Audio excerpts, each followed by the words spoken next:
How much do you want for your butter, then? 30 marks. 30 marks? That's £3 in real money. I'll give you 20. No, 30. I'll take 20 marks for this sugar. A kilo of sugar, French. I'll give you 12. And that's being generous.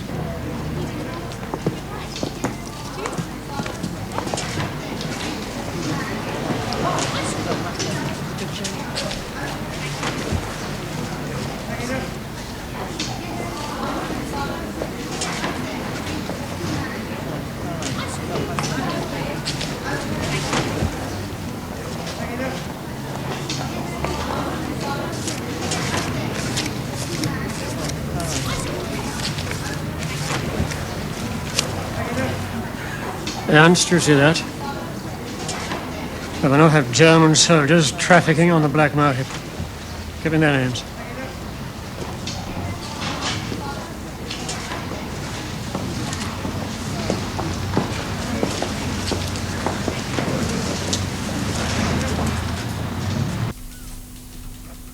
I'm sorry.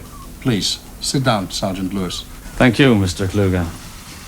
This woman, Mrs. Hamilton, says that Soldaten Young, who's billeted in her house, stole 2 silver candlesticks and a silver sugar bowl, which belonged to her. That is correct. Did she report it to the man's officer? Oh, sure. And she got the standard reply, prove it, and maybe we can do something. So she came to me. And you, it seems, have proved it. Only the soldier denies it. If I had the power to interrogate your soldiers, which I haven't, I'd get an admission from him in 10 minutes. And if I could put him before a Guernsey court, which I can't, I'd get a conviction on that evidence there, and never mind about getting a confession from him. How did you find the property? I knew where to look. I know who the fences are on this island. Fences? Receivers of stolen property. Ah, yes. And you obtained Young's fingerprints. How? Well, I went round to Mrs. Hamilton's house and removed a glass that Young could handle. I dusted and photographed it. Now, you'll see that there are 14 points of comparison between Young's fingerprints and those prints I found on the silver. Now, that is enough to convict on in an English court. Where did you learn your fingerprinting technique? I spent 5 years with the Hampshire Constabulary before I transferred on here to Guernsey. I'm impressed. When I was an inspector in Hamburg, I could have used a few bright young detectives like you. Then I got a case? You've done a very thorough investigation. So, you want me to prosecute our soldier in a military court? Well, of course. The man's a thief, isn't he? And it's our job to catch thieves. Damn whether they're German or British. And what about the fencer? The fence. He goes before an island court tomorrow. Now, he's got form. He'll get at least 6 months. Yes, indeed. And damn whether the thieves are British or German. I agree with that sentiment wholeheartedly, Sergeant Lewis. Our soldier will be prosecuted.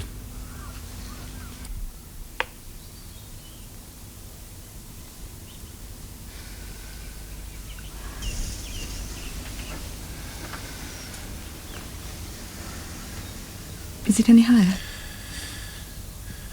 It's 104.2. Oh, my God. Now, don't panic, Anne. He's holding his own. High temperatures in children are nothing like as serious as they are in adults. What can we do? Give him plenty of liquids. Sponge him down to keep him as comfortable as possible. What he needs most of all is constant attention to help him battle it through. Is that all?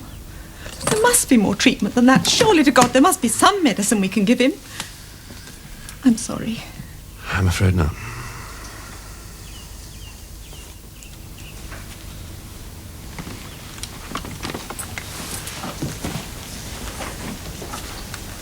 I'll come back again this evening, right?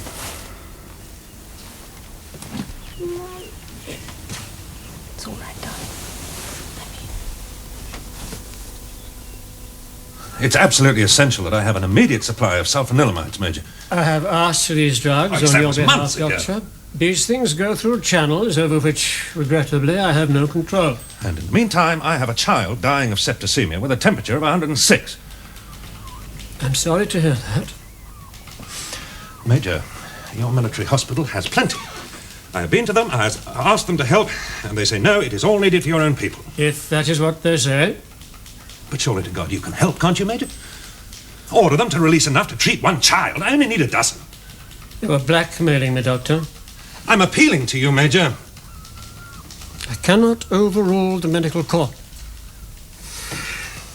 I can perhaps telephone to Paris, ask them to expedite delivery of your drugs, if that would help. That will be too late. Please, get on to your hospital now. I cannot divert military supplies for civilian use.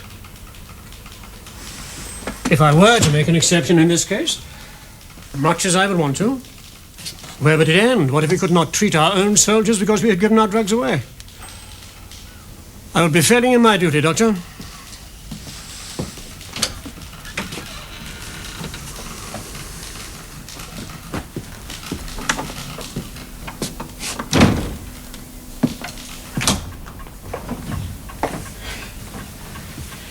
Will he be long, Miss Clare? No, I don't think so, Louis. He's gone to see Major Richter. Oh, Are you in pain? It's nothing really. A few cramps in my tummy. Thought maybe the doc could give me something for it. Not eating properly. Yeah, who is? Well, I would have thought you should be all right with all that food and stuff going in the back of your shop. I always think of you as living like a king. Here, you get me into trouble talking like that. Anybody think I was a black marketeer or something? Of course you are. I'm just a poor innocent barber. I cut hair and shave people. Well, maybe I do a deal or two on the side, but just to oblige friends, you understand. Yes, you seem to have an awful lot of friends, Louis. Most of them German, too. Well, I'm a Portuguese citizen, see? I'm neutral. Now, I don't want to start taking sides in your little local difficulty. Little local difficulty? We're at war. Pardon me. I hadn't noticed. Well, I mean, it's not exactly like being in London or Leningrad, is it? Not that I want to be in either of those places, mind you. No. No, I can't see you as a hero somehow, Louis. No. I'm a fully paid up coward, Miss Clare. And I got a Portuguese passport to prove it. How'd you fiddle that? No, it's no fiddle. See, my dad was Portuguese. I'm very proud of it. So when I was born, he registered me at the embassy. I got dual nationality. So when the war looked like coming on, I chose the nationality least likely to land me in trouble. So why'd you stay in Guernsey? Well, that's a bit of an embarrassing question, Miss Clare. Really? Didn't you know? No, what? Well, I was... How shall I put it? A guest of His Majesty when the war broke out. In Guernsey, Nick, for 6 months.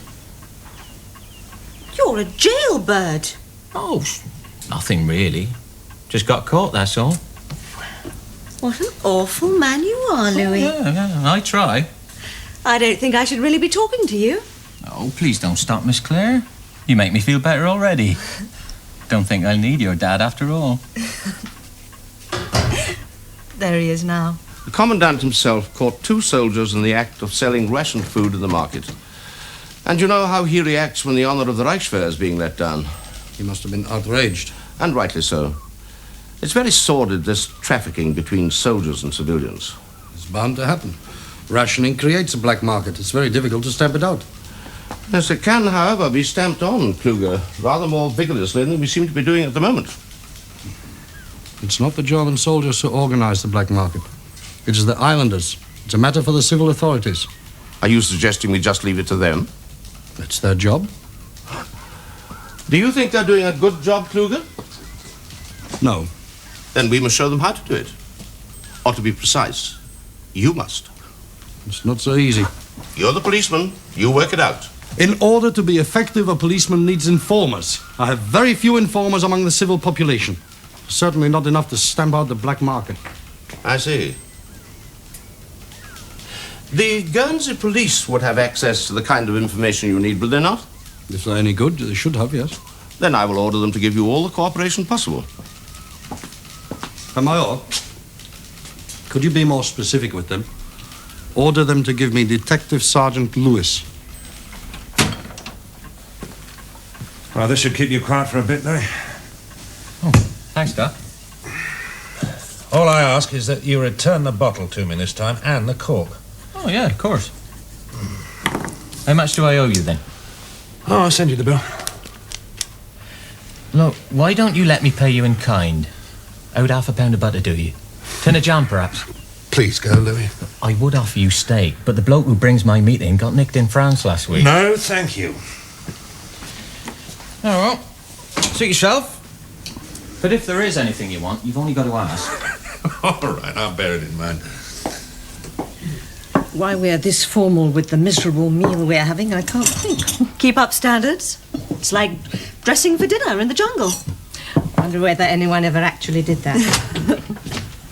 I've just been offered my fee in kind. What kind? Half a pound of butter. What is butter, Daddy? I hope you accepted. I did not. I bet it was Louis Mendoza. Naturally. Well, why didn't you? No, I don't like doing that. Not unless we're absolutely starving. I will not do it. Do you know what we're having for lunch? Half a cauliflower with a dreadful sauce, 6 potatoes, and 1 carrot. Large. Did you see Anne Beecham this morning? Yes. How's Bobby? Touch and go. Poor little chap's undernourished, which doesn't help his chances. He needs the new sulphur drug. The military hospital has plenty, but Richter won't order them to let me have any of it. The most he'll do is try to speed up our supply from Germany, but... But too late to save Bobby, eh? Bastards they are. Oh, not really. Just rigid, unimaginative, timid, hidebound blockheads. That is, they're much the same as British bureaucrats. Well, if anything happens to Bobby, Anne will just fold up and die. He might just pull through. And if he had sulfur-linamide? Scarcely any doubt of it. Well, there is one person who could lay his hands on some. Louis Mendoza. Well, you'd have to steal it. Well, he'd do that for a good cause. Oh, nonsense. He'd only do it if there was money in it. Oh, no, I think you underestimate him. Oh, it's impossible to underestimate him. He's a dreadful man. I've met worse. He's a rogue, certainly, but a likeable one. Well, who's going to ask him?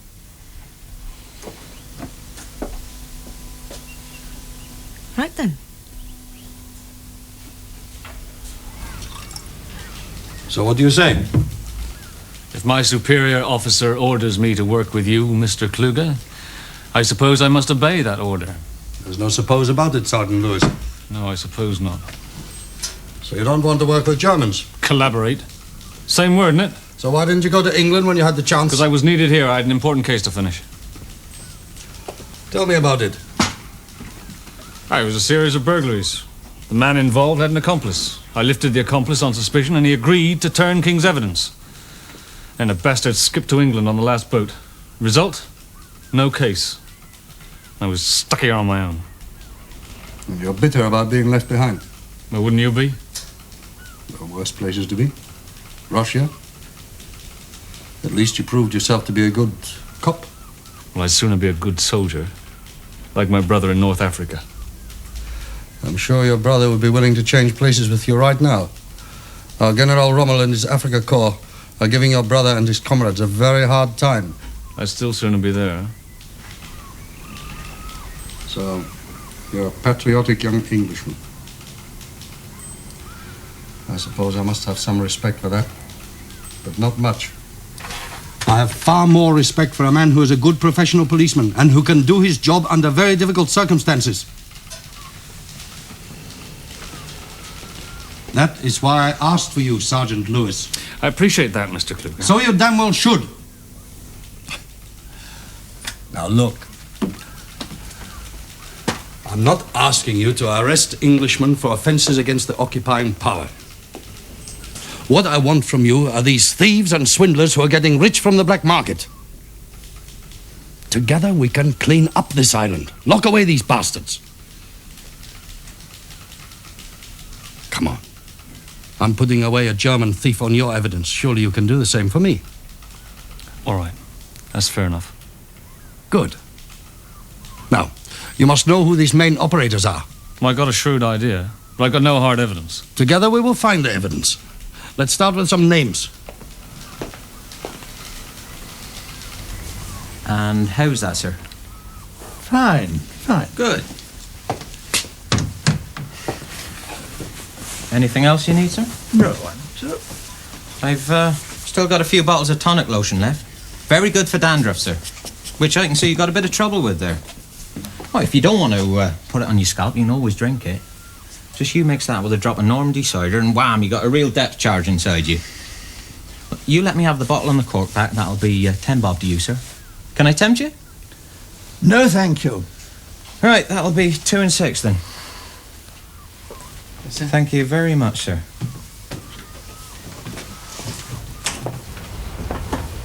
Next time that bugger comes in, he's yours, Joey. Right, that's it for today then. I got more important business to attend to.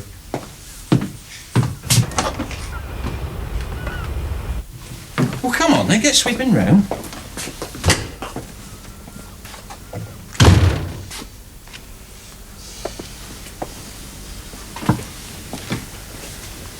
What you got for me then, Johnny?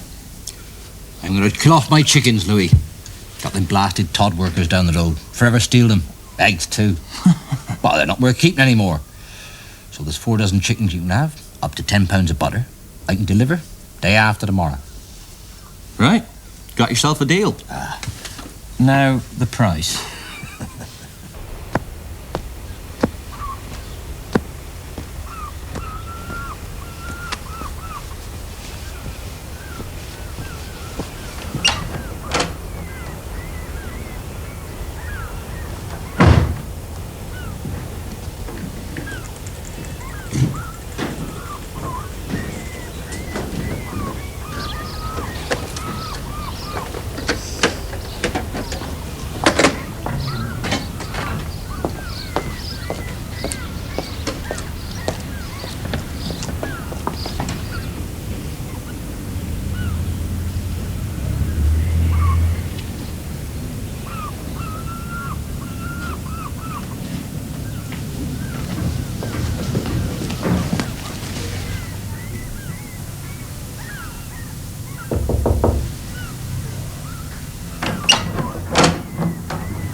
Sulfanilamide? The German hospital has some. Are you asking me to steal this stuff, Miss Clare? A little boy's life depends on it. This is some kind of wonder drug then, is it? The Germans have it. Well, they discovered it, but it's scarce anywhere else in Europe. There's a market for it then? Thanks. Yes. For a life-saving drug, it's worth its weight in gold, literally.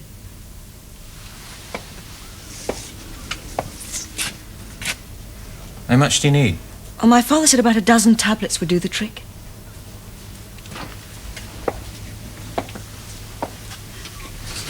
We need it urgently. You leave it to me, Miss Clare. I think I know just the man.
Who is it?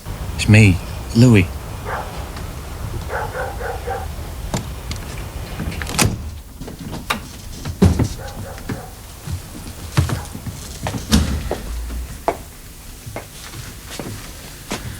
Sulfanilamide. 25 tablets. But that's marvellous. How did you manage it? Ask no questions, get no lies. Well, how much do we owe you? Nothing. Just keep quiet about it, eh? I don't know how to thank you. Oh, I can tell you. Gives another kiss. Bless Oh. you. Must dash. Night, Miss Clare. Good night, Louis. Thanks. Night.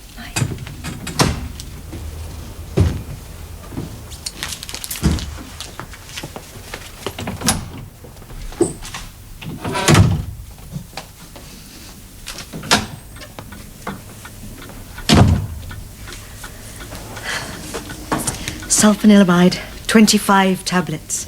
And don't ask how.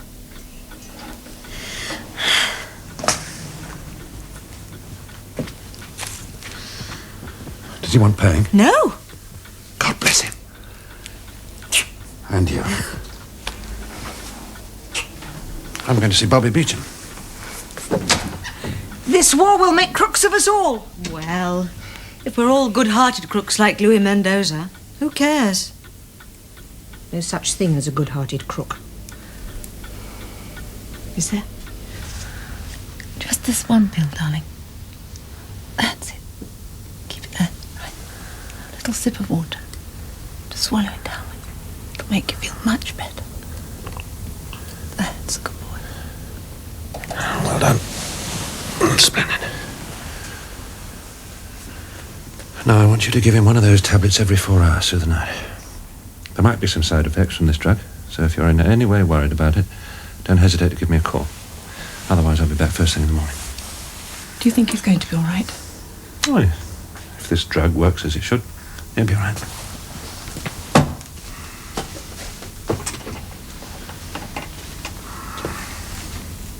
Thank you, Dr. Martel. I think we got it to him just in time. Which came first, the chicken or the egg or the chicken or the chicken or the egg? All my life I've been done. Good morning, Louis. Oh, morning, Eric. Haircut? No, I must be on duty in half an hour. Oh, better have a shave then. Go and stick the kettle on, Joey, will you? Yes, okay.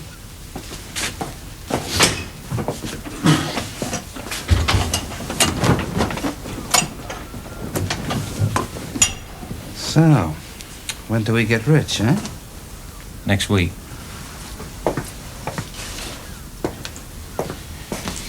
I'm going to Granville.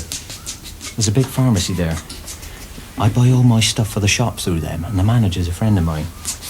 Should be 2,000 marks in it for each of us. 2,000? It's not bad for a night's work, eh, Louis? Damn good. So where are the tablets? Where I keep my hot goods is my secret. I wouldn't even tell you, Eric. Well, it's better that way. How are you today, young man? We're going to have you up and about in no time, aren't we? You sleep well? Right through the night, I'm happy to say. That's good. He's going to be all right, isn't he? Oh, yes. Yeah, he's going to be all right now. Can I have the curtains open, Mummy?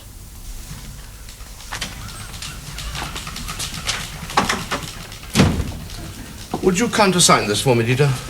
What is it? Authorization for the Heinkel to fly to Paris. What for? The hospital is in urgent need of some drug.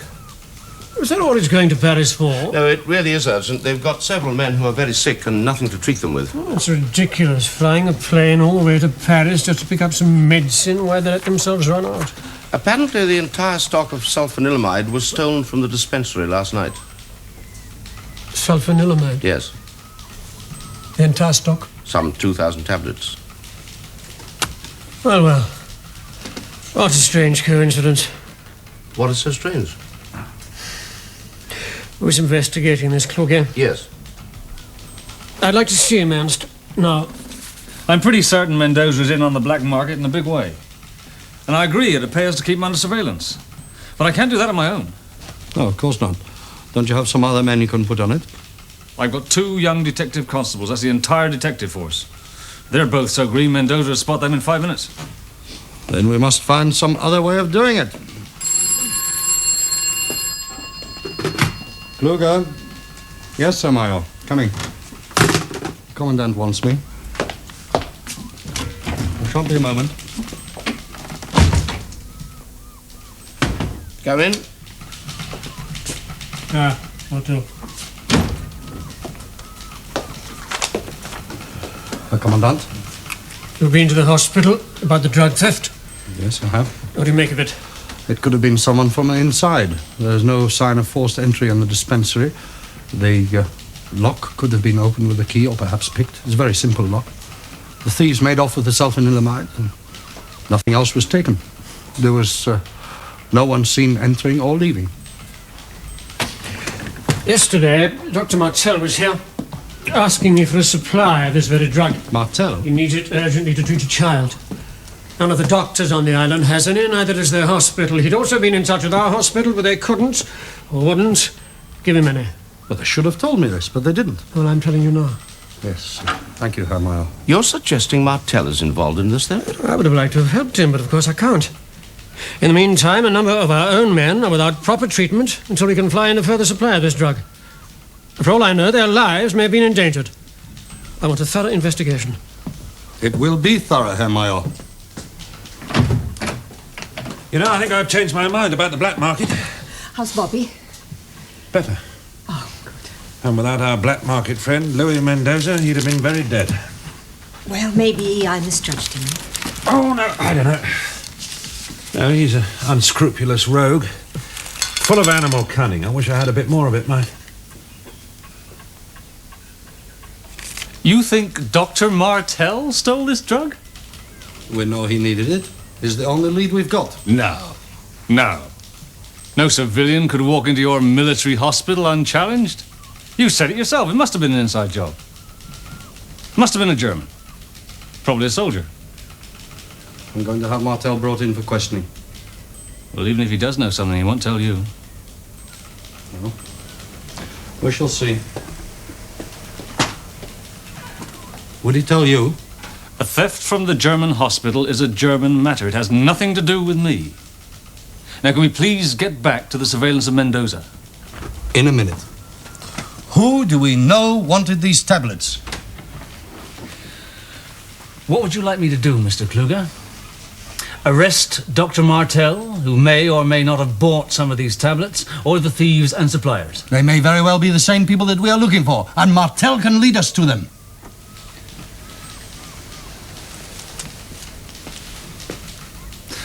He could lead me, but he wouldn't lead you.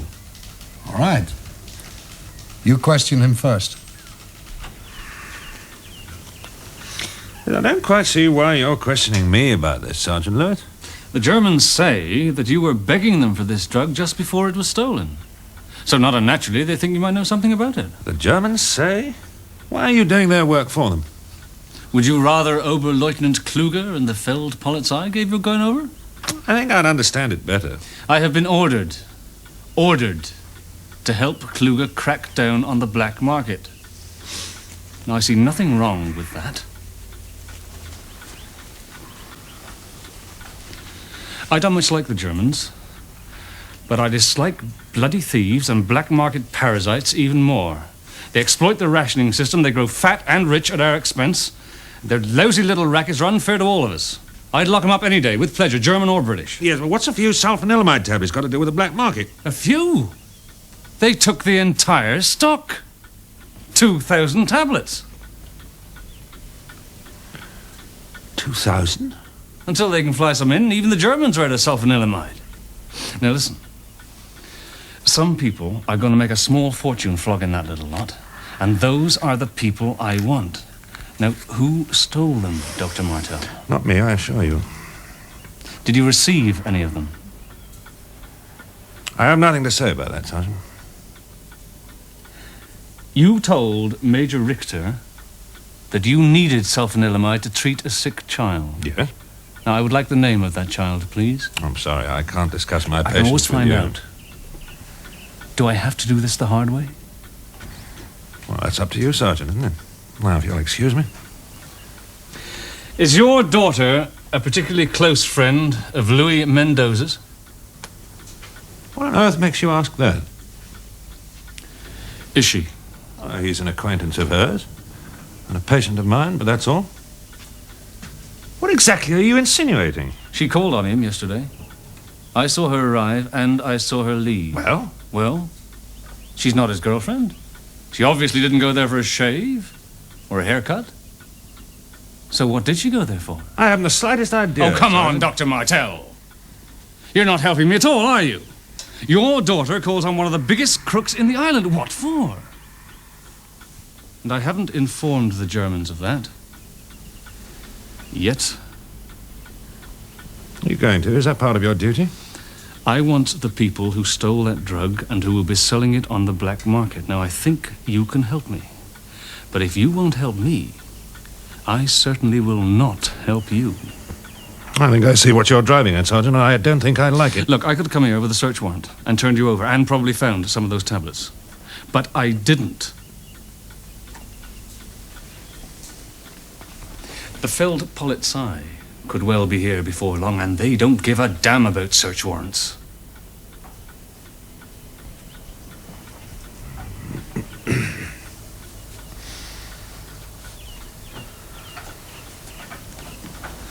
You make sure they don't find anything. Now, please, Dr. Martell, give me something.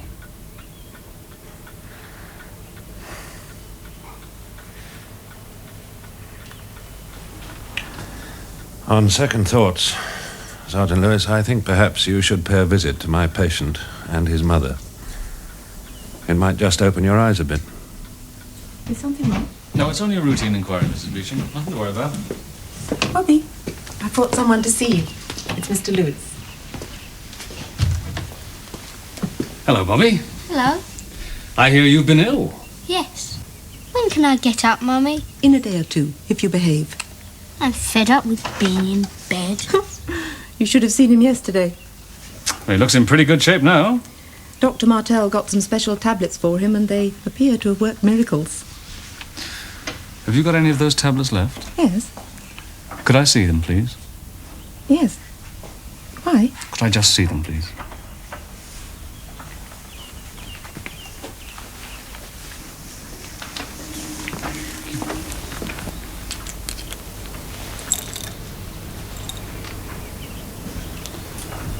Do you need these? Oh, yes, I do.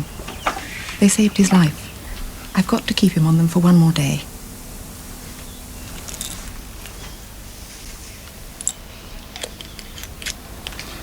They were stolen from the Germans. You hide them. See you, Bobby.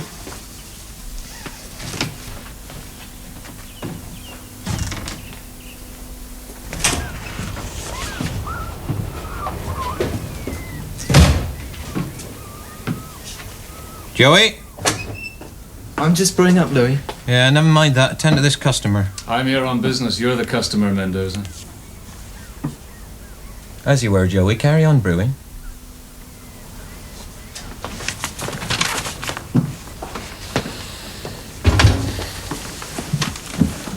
Well, what are you trying to pin on me this time, Sergeant Lewis? Oh, I just want to ask you a few questions, Louis. About the company you keep. In that thieves' kitchen in the back there. I resent that. Oh, I've hurt your feelings. I am sorry about that, Louis. I really am. Yeah, I'm sure you are.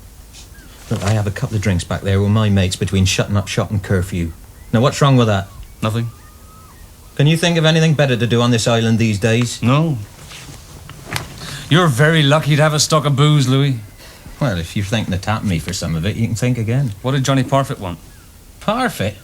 I haven't seen him for weeks. You had a bang on the head or something, have you? Eh? You lost your memory, have you? He called here yesterday at 4:23 and left at 4:56. What did you want? Yeah, he came in for a drink.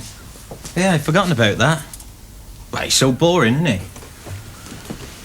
And what did Miss Martell want? Now, don't tell me you've forgotten her. She arrived at 4:57 and left 8 minutes later. Well, you happy? What does she want? Oh, yeah, she came in for some razor blades for her dad. Razor blades? Want me to spell that for you? Did she ask you for some sulfanilamide tablets for her father? Would you like me to spell that for you? I'm pretty certain Mendoza had a hand in it. But I'm not ready to move in on him yet. When will you be ready? Well, when I've got some hard evidence. The Commandant is pressing me for results. Well, just give me 2 or 3 days, Mr. Kluger. What about Martell? I saw him. Well, he couldn't help me. Couldn't or wouldn't? Whichever. Did you trace the child he was treating? Yes. How was it? Oh, he made a good recovery. He was sitting up in bed doing a jigsaw. And yet the day before he was dying of septicemia. You do not make such a quick recovery without the use of sulfanilamide. I'm not a medical expert, I'm afraid. Martel was in it too. What do you want me to charge him with? Saving a child's life? Look, Mr. Kluger, I am not working with you to put away people like Martel. Mendoza, yes, I'll give him to you any day, with pleasure. Martel, no. I'm not going to be that kind of collaborator, Oberleutnant. And if you don't like that, you can bloody well lock me up. All right, Sergeant Lewis. I will expect you to give me Mendoza. Don't let me down.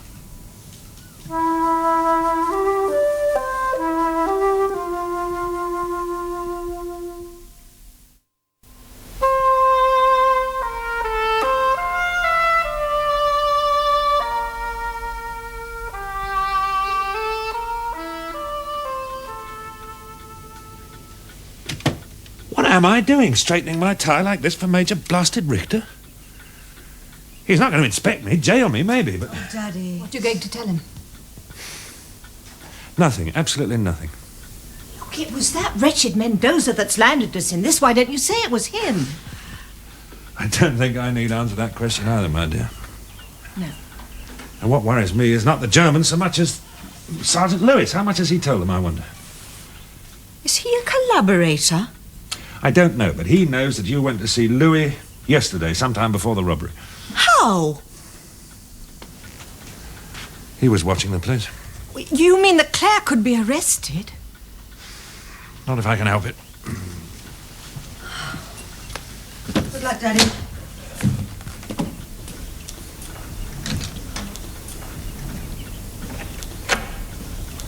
What would I do if they took you both?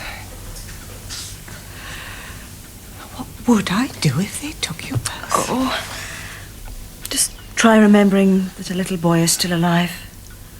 Yes. This is an order of the day warning all troops against trafficking on the black market. You'll see we've prescribed heavy prison sentences for all personnel caught buying or selling ration goods. Thank you, Ernst. Come in. Dr. Martel is here now, Commandant.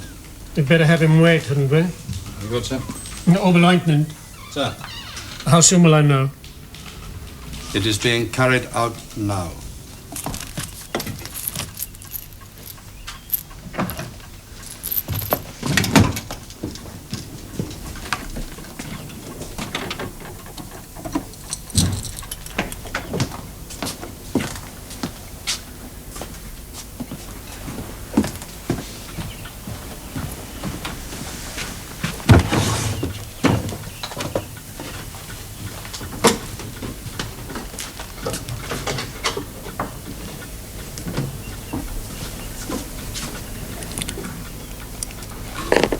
You say you know nothing of the disappearance of 2,000 tablets of sulfanilamide? Absolutely nothing. Then what about the child for whom you needed it so desperately? I'm told he made a miraculous recovery. You did this without using sulfanilamide? All I will say, Major Richter, is that this is the first time that I have been in trouble for curing a patient.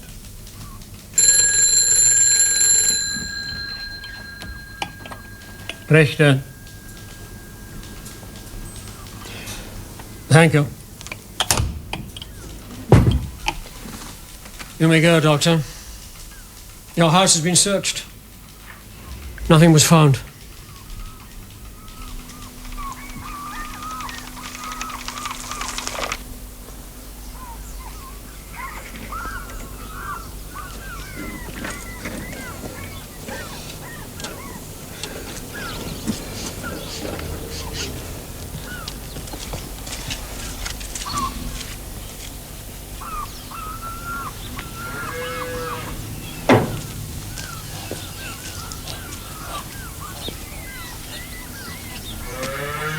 Johnny!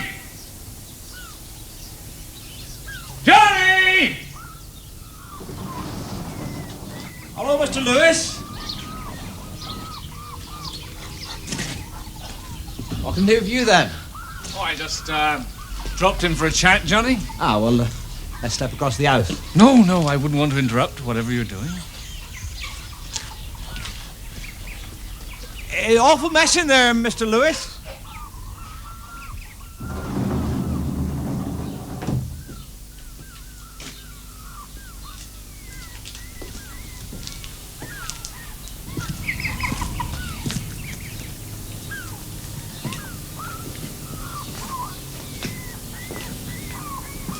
Well. Well? Had to kill him, Mr. Lewis. Couldn't afford to keep him anymore. Who's taking them off you, Johnny?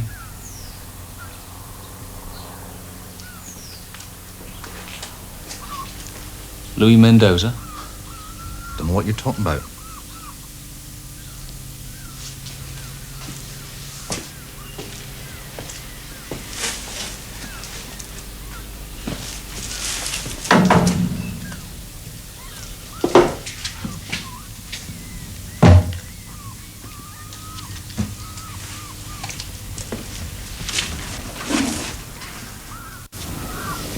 What's this?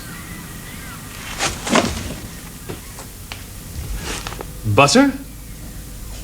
Must be 20 or 30 pounds of it here. Flour? These are German bags, aren't they, Johnny? Tins of beef bourguignon from France? Pâté? Apricot jam? You grow it all yourself, do you, Johnny?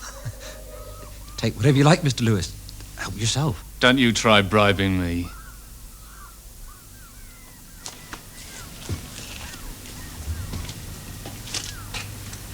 I could have you put away for this little lot. You know that, don't you? Oh, go easy, Mr. Lewis. There's only meter on the farm. Do you know anything about the drugs? Drugs? Stolen from the German hospital. Oh, I don't know what you're talking about. Only I might just not have seen this little lot. This time.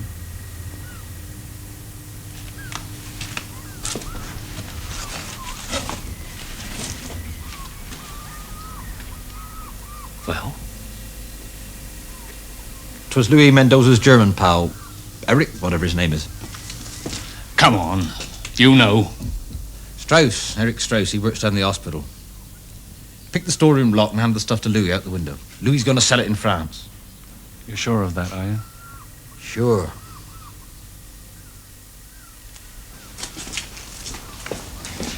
Oi. You're going to need another buyer for that.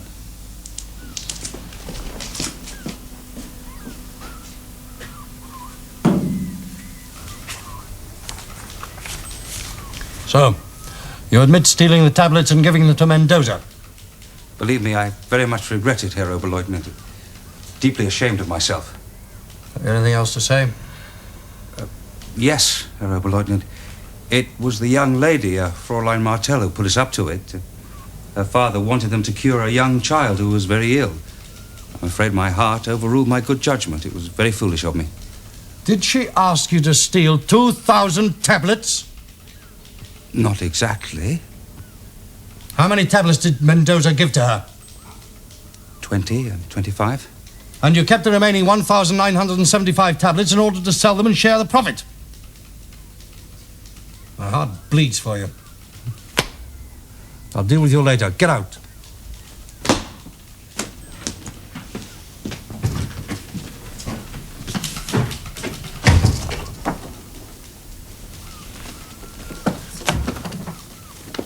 You came up with some good information. How did you get it? The Nelson touch. Huh? I turned a blind eye. To whom, to what? I don't give away my informants either. Well, I'd better go and arrest Mendoza, don't I, then? No. I will arrest him. But he's mine. He must be tried in the German court. It's better if I do it. Better for who? I see. Well, I don't suppose it'd make much difference to my promotion chances, would it? What are you going to do about the Martells? They're not so important. They can wait. You did know Martel was involved, eh? What do you think?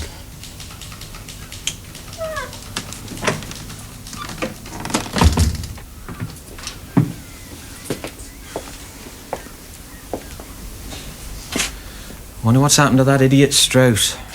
Should have been here half hour ago. I don't know, Louis. All right, sir? Fine. Strauss, did I hear you say, Louis? Yeah, that's right. Strauss from the hospital? You won't be seeing him for some time. Why not? I hear he's in real trouble. Thank you, sir.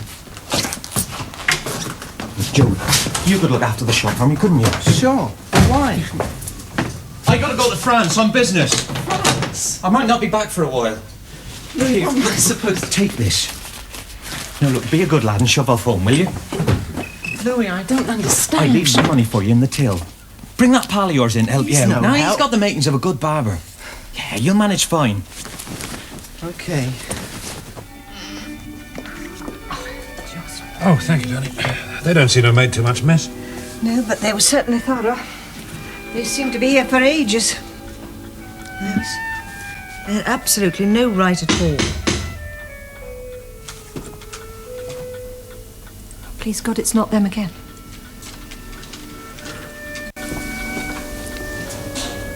Take that off, darling, will you? Yes.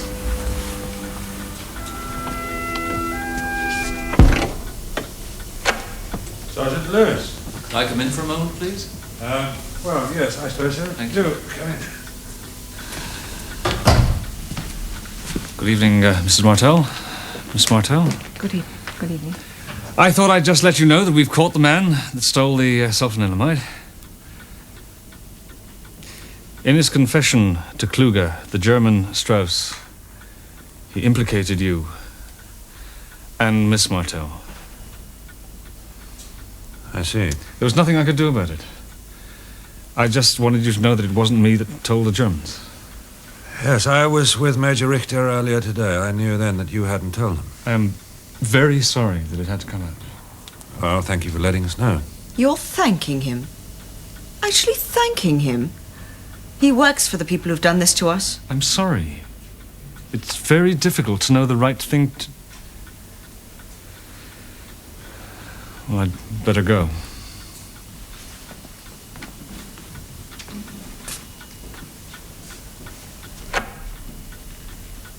So, what is going to happen to us?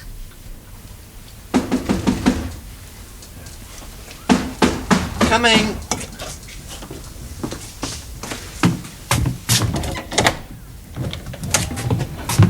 Well, come in. You're my first customer. Welcome to Joey's barber shop. Oh, he give it to you, did he? Well, just to mind for him. But I don't think he'll be back for quite a long time. No, nor do I. When do they pick him up? Pick him up? Sorry, what are you talking about? Arrest him. Arrest him? So that was... Well, he skipped. Skipped? He's gone to France. He caught the boat last night. What? I saw him go. Well, just a minute.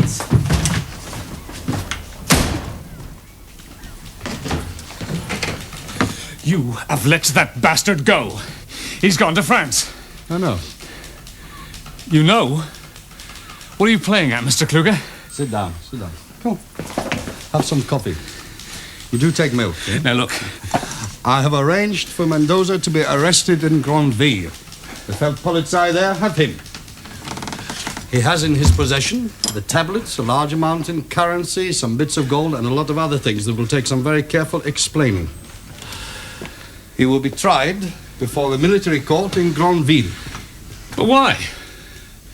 This way, the Martels can be left out of it. You and I, we go to Grandville, give our evidence. We don't need the Martels there to prove our case. You can tell them they can sleep easy. I appreciate that, Mr. Kluger.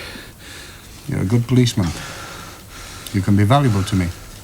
I don't want you to do things against your own people. That is not good. As officers of the law, we can work together, can we not? You drink your coffee, Mr. Kluger. Might get cold.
Betty. Nothing I can do. Well, it had to come, I suppose. I'll make all the necessary arrangements, of course, but perhaps you'd better go and stay with friends, at least for tonight. No, I'll be all right, Doctor. I'll sit with him for a while. It's no surprise, after all. No? Would you like some tea before you go? I don't think I will, thank you, Betty. Well, I'll say good night then, Doctor. Good night, Doctor. Good night, Betty.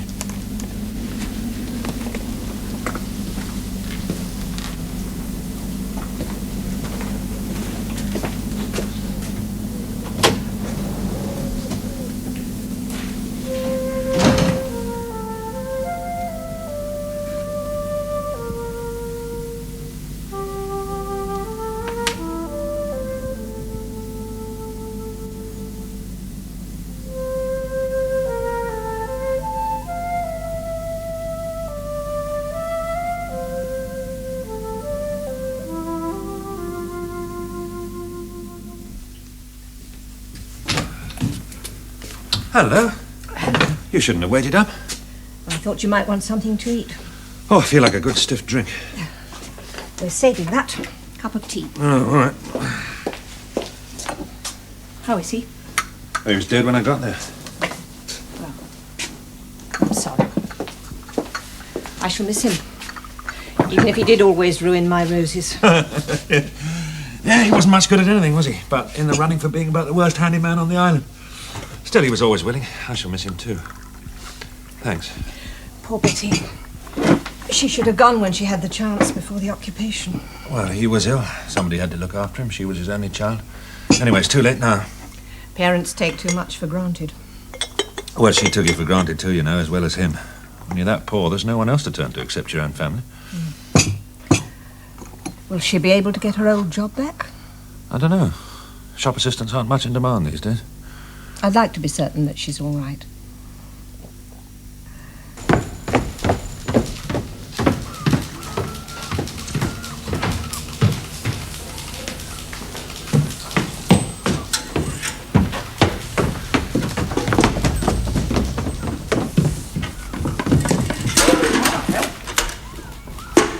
Fräulein, if you please. Guten Abend. Herr Meier.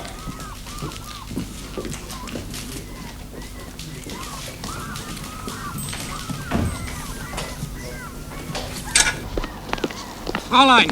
Hello, hello. Fräulein!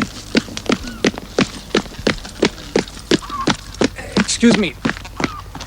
I want to say it was an accident. Your bucket. In case you thought it was not intentional. No, I mean, I trip over my English, I think. As well as my bucket. Yes. Anyway, do you understand me? Oh, it's all right. Doesn't matter. Your clothes are very wet, I think. They soon dried. Well, I thought I should tell you. Thank you. Well, I must get home. Of course. Is it far? Quite a way. That must be heavy. Allow me. Oh, no, it's all right, thank you. I can manage. Why do you walk like that? Like what? With your head down. So. You are tall for a girl, and well built. You should be proud. Stand up straight. Perhaps I should go back. I promised to play cards this evening. Yes.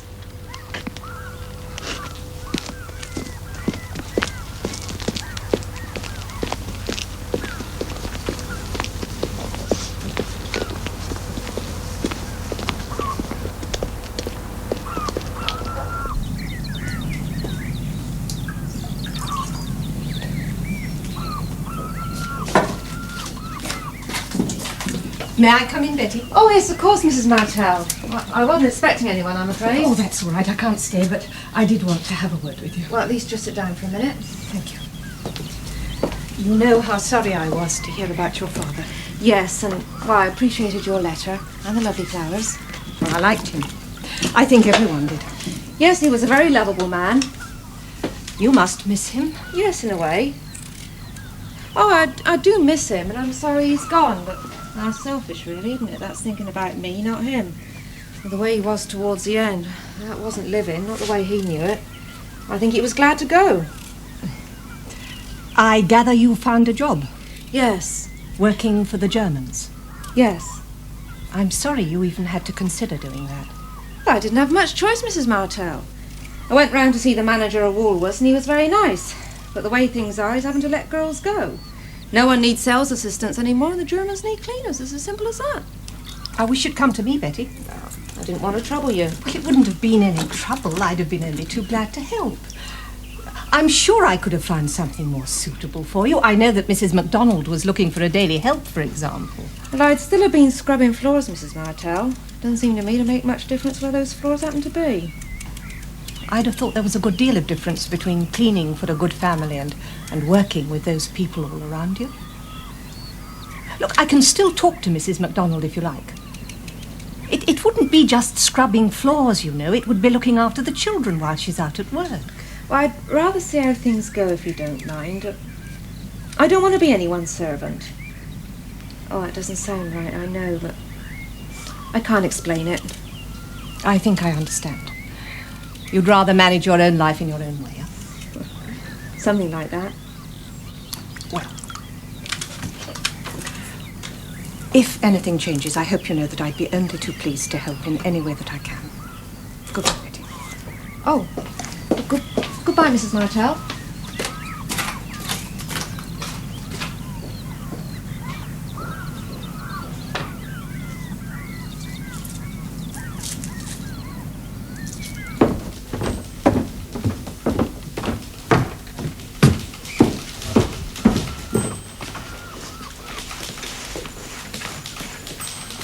Good morning, Fräulein.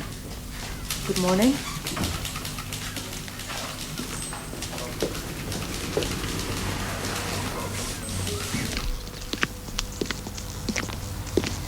May I walk home with you this time? It's a long way. Tonight, I have not promised to play cards.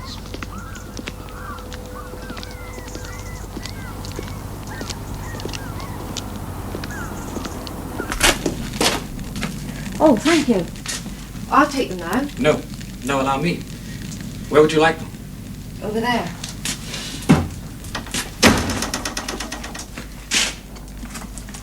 I was sorry to learn that your father had recently died. How did you know that? I asked about you. Why? Oh, I was interested. What did he do? We went fishing during the season.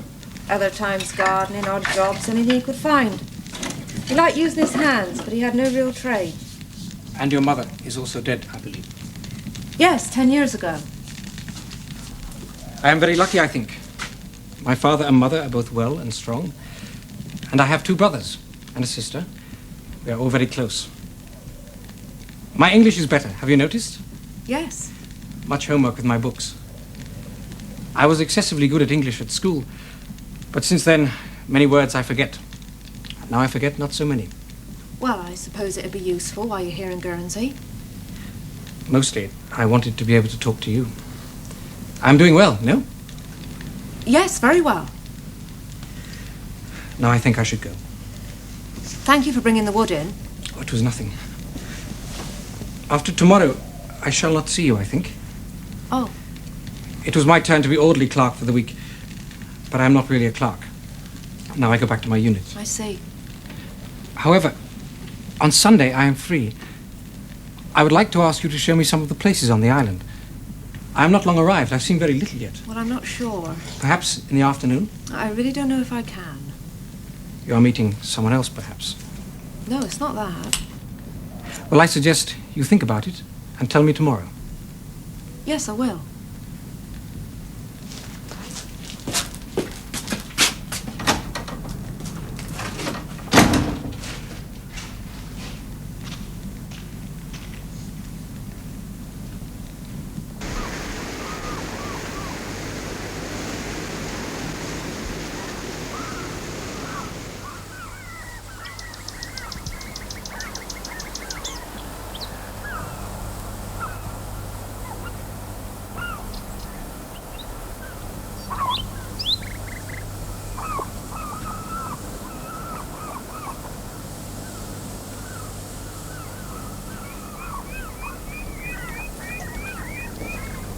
This is a very pretty place. Yes, I always liked it. Used to come here a lot. With various young men, I'm sure. No, just one. What happened to him? Oh, it was a few years ago. Went out together for a long time. He was a bank clerk. Then he was transferred to Jersey and, well, couldn't leave my father. So that was that. Do you still see him? He married a Jersey girl. Had a baby last year. A little boy. Have you ever been to England? No. I have. When I was a schoolboy. I stayed with a family in Portsmouth. They were very good to me. Most kind. I've never been off the island. Well, home is best, really. But this is good. Being in such a place with you. It's better than war. Here is the midnight news, and this is Alvar Liddell reading it. Up to 10 o'clock, 175 German aircraft had been destroyed in today's raids over this country. Today was the most costly for the German Air Force for nearly a month. In daylight raids, between 350 and 400 enemy aircraft were launched in two attacks against London and southeast England. About half of them were shot down. It was officially announced that by 10 o'clock tonight, 175 raiders were known to have been destroyed by our fighters and anti-aircraft gunners.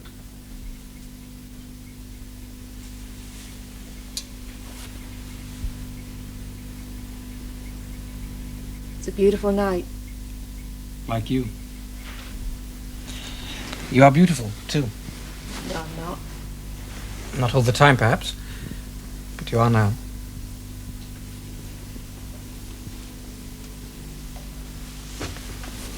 Somehow, when you're not in uniform, What? you look... Oh, I don't know, you look different. Younger. Not so... I'm not younger, though. Nor am I different. I'm a soldier.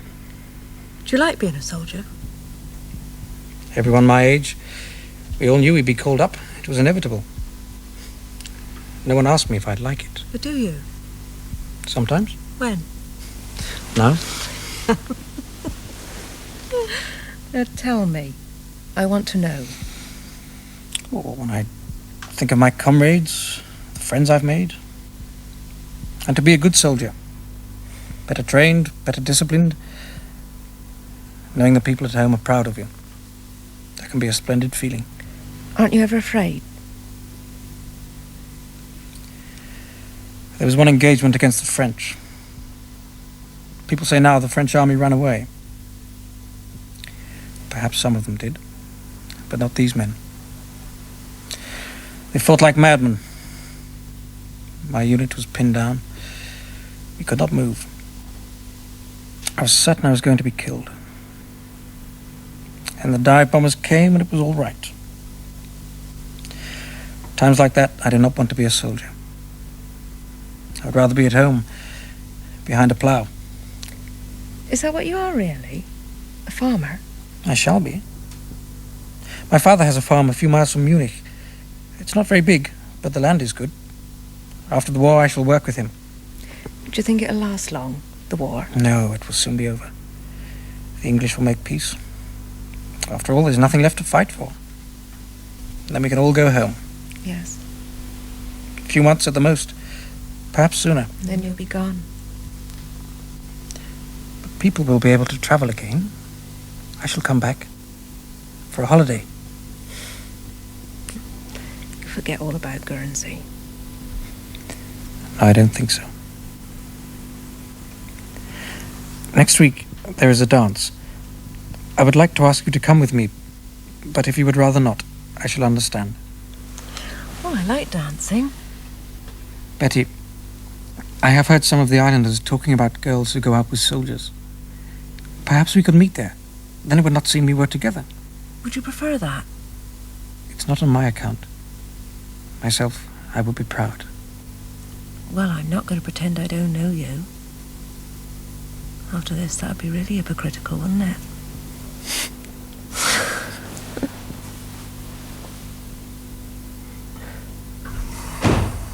Is that them? They're back early.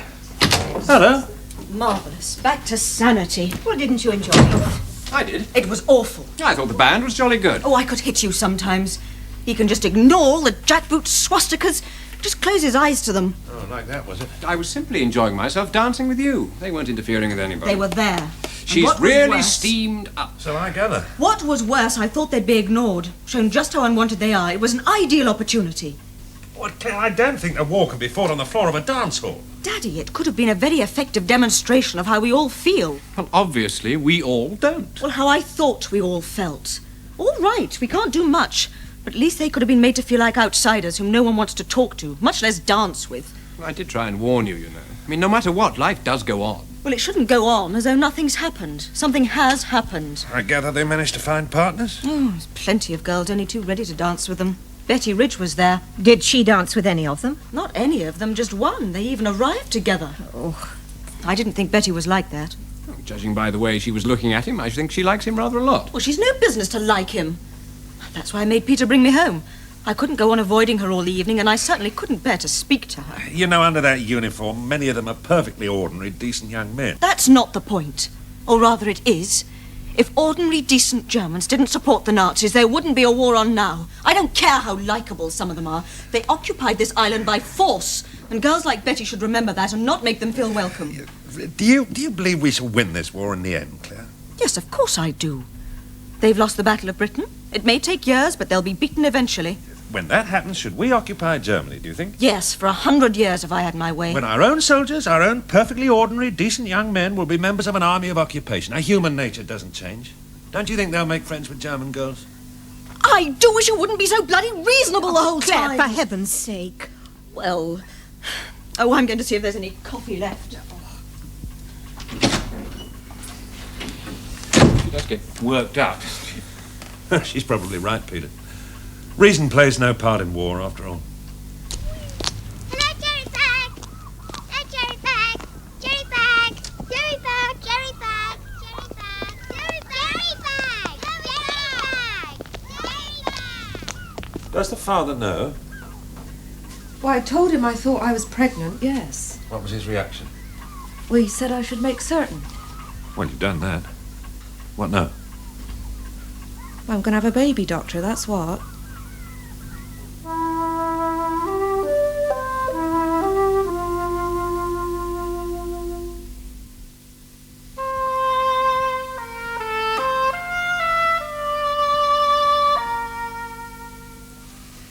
Well, I think it should be grounds for an abortion. Oh, Claire, really? Well, what sort of life is she going to have?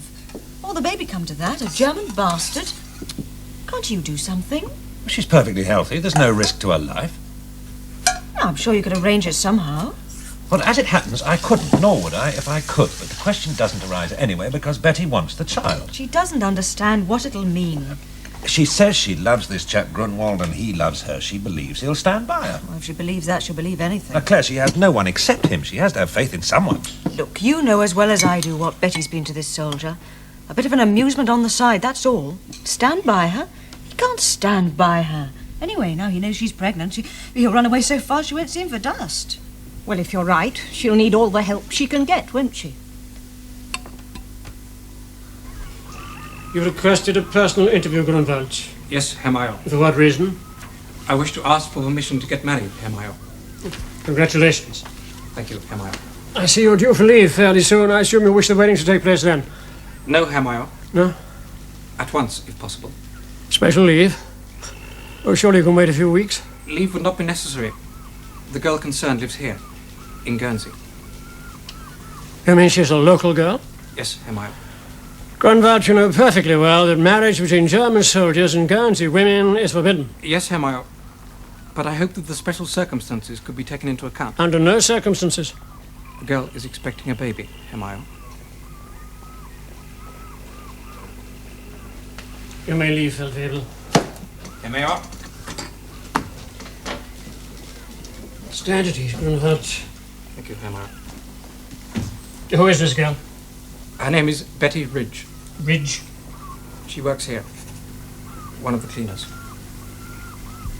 Oh, yes. Yes, of course. You are certain the charge is yours? Yes, Herr Meyer. You appreciate why I ask you that? With respect, Herr Meyer, she is not the kind of girl who... The baby is mine. And you feel you should offer to marry her? No, Herr Meyer. I want to marry her. Have you told your parents? No, Herr Meyer. Why not? If you meet a girl you want to marry? There's a girl at home, Herr Meyer. My parents always hoped something would come of that.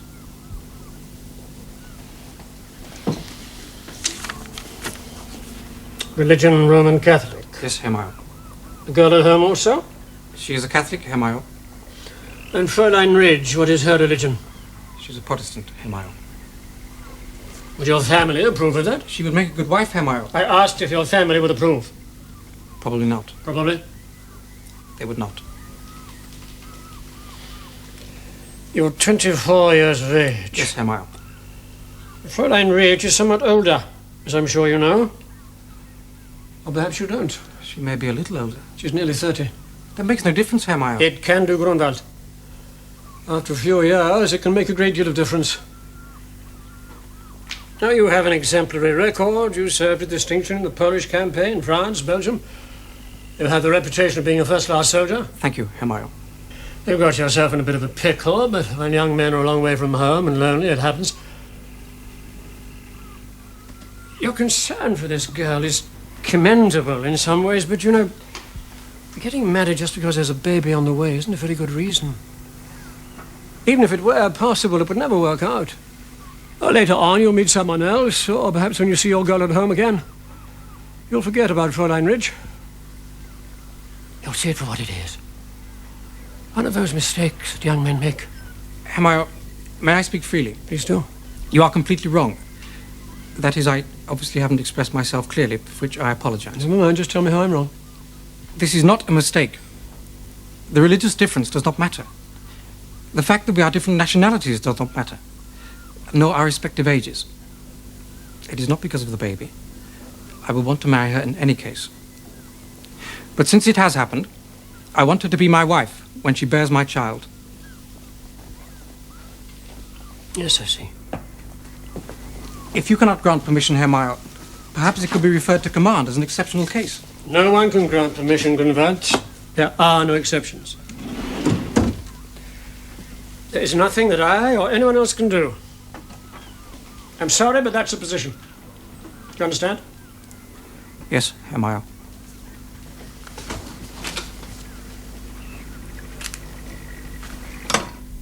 I'm so sorry. Well, you did warn me. Just the same, I had hoped. It's all right.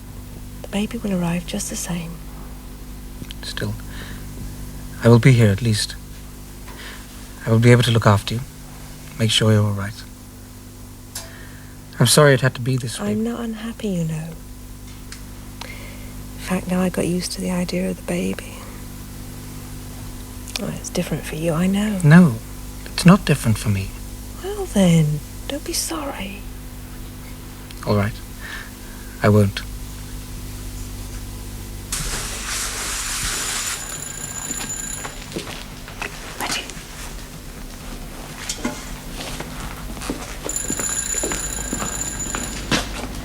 Supposed to be here, are you? You'll get into trouble. I had to tell you at once.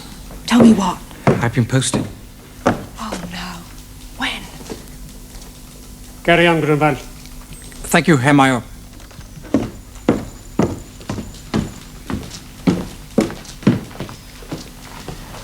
Tomorrow morning. I've just heard. Where are you going? I have to report to a place near Dresden. After that, I do not know. Dresden? Yes, it's a long way away. I suppose you're being posted because of me. Perhaps. But I was told it was a great honor to be selected. I have to join a special unit for advanced training. Training for what? I do not know. I must get back to quarters. We take off early in the morning. Yes, you go.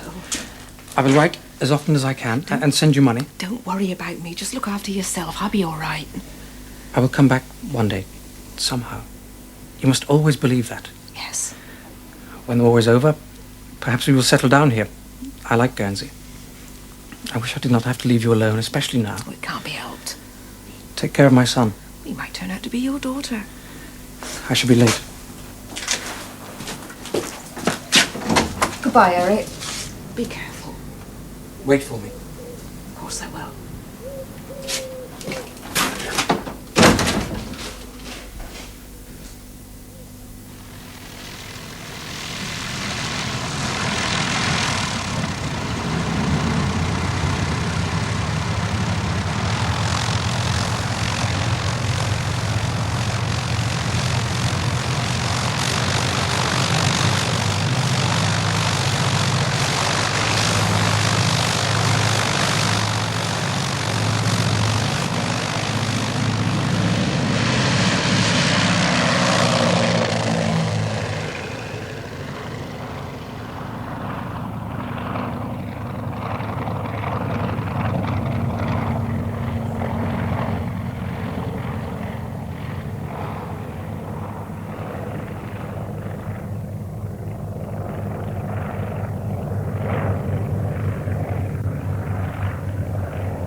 Good day to you, ma'am.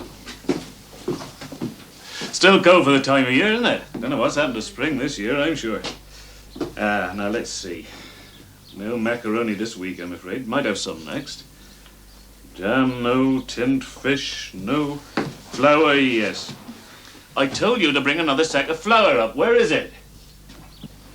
Oh, I'm sorry, Mrs. Baxter. These boys... I won't keep you a moment. Excuse me. I told you you'd have to wait. I've got to get back to work or I'll lose my job. Then you'll have to come back another time, won't you? Let them feed you since you're so fond of them. Oh, sorry, Mr. Porteous, didn't see you. What can I do for you, sir? I think this lady was before me. Would you mind serving her first? Thank you.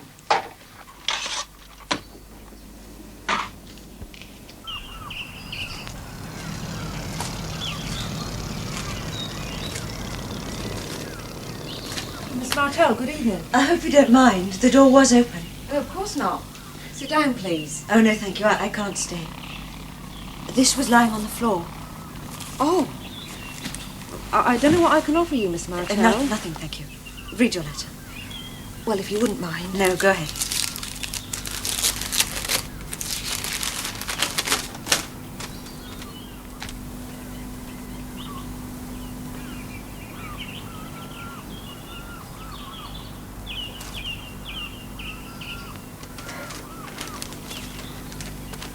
I assume it's from... Eric. He's the man I hope to marry one day. Yes. You saw him once, I think, at one of the dances. How is he? Very well, it seems. Do you hear from him often? No. But the mail must be held up for some reason or it's going astray. He mentions other letters that I haven't received. Where's he now? Oh, I don't know. Letters I do get from him, well, they're all censored. Your baby must be due quite soon. 3 or 4 weeks. Though from the way he's kicking, he thinks it's time now. I wondered if you'd given any thought to what you're going to do then. Well, as soon as I can, I should get back to work.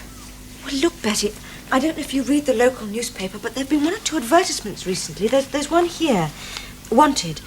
Someone to adopt a baby due in August. Good home essential. Sounds like somebody trying to get rid of an unwanted kitten or a puppy. Well, it's not very well phrased, I'd admit, but I could help you word it. Or my father would be only too willing to help you find a family who wanted to adopt a baby. Don't you think that would be the best thing? Well, I don't think Eric would like that very much. He's not here. That's not his fault. No. But what I'm concerned about, Betty, is the baby and you. It's not going to be very easy to take care of a fatherless child. He's got a father, Miss Martell. Look, do you honestly believe he's ever going to come back? Yes, I do. One day. Betty, a soldier in a foreign country and a girl... Well, it's the oldest story in the world. He promised. Even if he meant it, this war's going to last a long time. Time to forget or perhaps decide that it was all a mistake. It might be a promise he may never be able to keep anyway. Eric thinks there'll be peace in a few months, at most. Well, he's wrong. If he's a German, he doesn't understand how the English feel. There'll be no peace until Germany's beaten. And in the meantime, you must consider the welfare of the child. Miss Martell, I realise it's going to be difficult. I know what people say about me. Some shopkeepers won't serve me. And yet I see those same men selling to the Germans on the black market. Women who used to smile and stop for a chat, now they ignore me. But it'll pass eventually. I wonder if it will. You're a grown woman, you can stand up for yourself. But what I'm afraid of is that later on, they may treat an innocent child in the same way. I hope no one would do that. I'd like to hope so, too. But other children themselves can be thoughtlessly cruel, repeating things they've heard at home without really understanding. Like Jerry Bag, you mean? Look, if you were to have the baby adopted, you could put it all behind you, forget and start afresh. But to be honest, it's the baby I'm concerned about. Yes, I think I know how you feel, Miss Martell. I know you avoided me at that dance. The Germans invaded this island. They're the enemy. I can't forget that. I don't think I ever shall. If I were in your shoes, I don't suppose I'd understand either. When I took the only job I could find, I didn't expect to meet a man I could care for, as I care about Eric. But it happened, that's all. I can't pretend it doesn't mean anything because he happens to be a German. And how much happiness has he brought to you? Happiness isn't much to do with it, Miss Martell, as you may find out for yourself one day. For good or ill, with or without any marriage certificate, it's Eric as far as I'm concerned. This baby isn't unwanted. It's his and I want it. And when he comes back, I'll be waiting. With his child.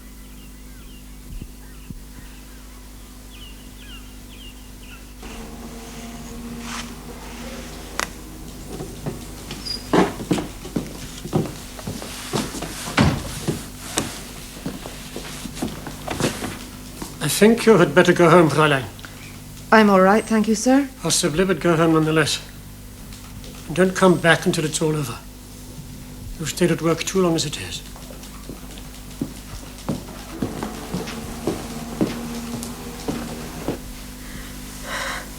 Well, he seems determined to arrive now.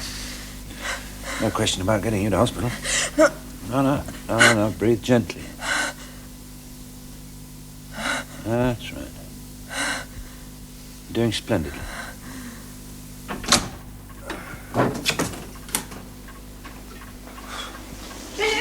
Oh, sorry I'm late. Where have you been? Betty Ridge. Went into labour, had a little boy. Well, I've been trying to reach you. Why? Well, haven't you heard the news? What news? Well, the Germans have invaded Russia. Russia? They say they're advancing on all fronts.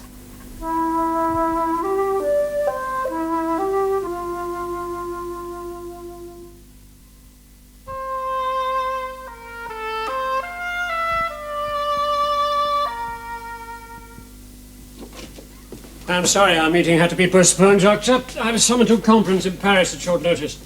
Yes, I doubt if the subject was the invasion of England on this occasion. I imagine that's been postponed too, or cancelled, more likely. It would appear that I'm commanding something of a backwater for the time being. Yes, I admit I was astonished when I heard the news, but it's reassuring to know you draw no distinctions. You invade your allies as well. For this operation, there were overriding military imperatives. And Napoleon felt the same way, I believe. You never have any doubts, Major. I take it you requested this meeting on behalf of your committee? You conquered and occupied most of Europe. You're fighting in Africa, at sea, in the air, now Russia. I mean, you need men in the factories, down the mines, the armies of occupation, the front. You're only one nation. How many men have you got? We have always been outnumbered, Doctor, in all the campaigns, France, Belgium, Africa, and now Russia. Up until now, superior tactics, morale, and equipment have carried the day. It is only when that superiority ceases to exist that numbers matter. Is that your doubt, Major? I see here you say you are concerned about the food supplies on the island during next winter. Yes. Yes, we hope you'll permit another buying commission to go to France to purchase supplies. But the shipping arrangements were far from satisfactory last time. In what way, Doctor? Well, we feel if some of your chaps were assigned to help with the unloading, for example. Yes, I see. The Russians must outnumber you 4 or 5 to 1 if they can halt your advance and bring their forces to bear. If, Doctor. Yes. Well, he's coming along nicely. Fine, healthy boy. You taking care of yourself? Yes, Doctor. Good. Will you thank Mrs. Martell for getting that pram for me? It was very good of her. Yeah, so she knew someone who didn't want it anymore. What does the father think about it all? I don't know. I wrote to him at once and several times since, but I've had no reply. Oh, I see. I expect he's written and it's been held up somewhere. Yes, probably. Or perhaps he hasn't bothered to write. Perhaps now he's somewhere else, he doesn't want to know about me or the baby. That's what Miss Martell thought would happen. Yeah, I'm sure he meant the things he said. I'm sure he did. Don't know, Betty.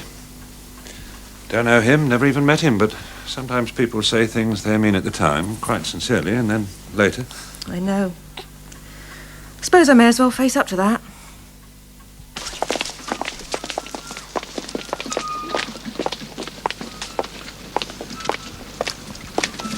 Fräulein,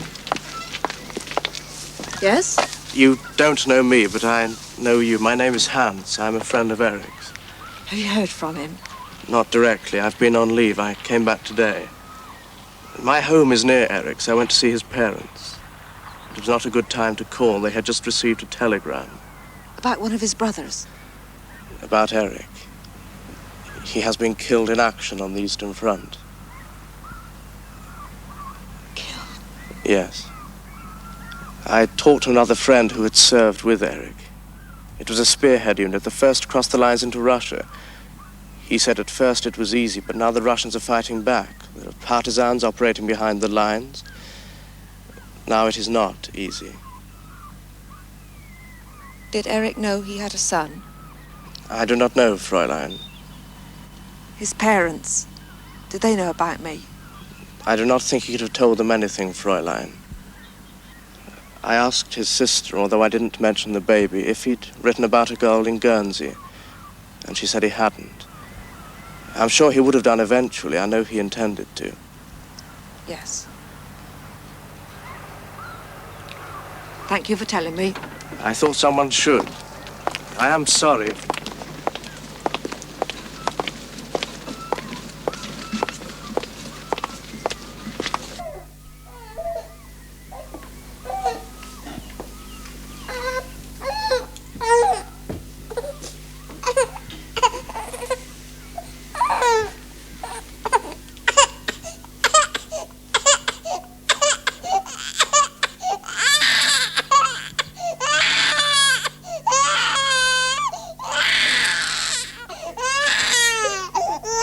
Last week. Yes, but only through this friend of his. I don't want to raise your hopes unduly, but he could have been taken prisoner. The next day, Major Richter went out of his way to express his sympathy. He'd been informed officially. No, Dr. Eric's dead. I see. Miss Martell spoke to me about adoption. Well, at the time, I said no, but well, now everything's different. That's what you want? She said you might know of a good family. Oh, well, the people I had in mind then have made different arrangements since. Oh. But I can make some inquiries. It may take a few weeks. I'd want to be certain that the family was the right one for your son. Well, when you can, Doctor, I'd be obliged. Betty, if you have him adopted, you give him up for good. I realise that. Now, a girl in your position on the mainland would never know who the adoptive parents were, but this is a small island. You'd know whether you were told or not. You're saying I'd have to keep away from him, always. I should want your solemn promise, Betty, for the sake of the child, the adopted parents, and yourself, come to that. I want you to understand very clearly just what the position would be. Oh, I've thought about all that. I know what I'm doing. And there's another smaller matter. I believe you've called him Eric after his father. Yes. Well, the adoptive parents might well prefer to give him another name. One of their own choosing. Well, it seems his father didn't acknowledge his existence anyway, Doctor. He'll be their baby. They must call him whatever they want. All right. I'll put out some feelers.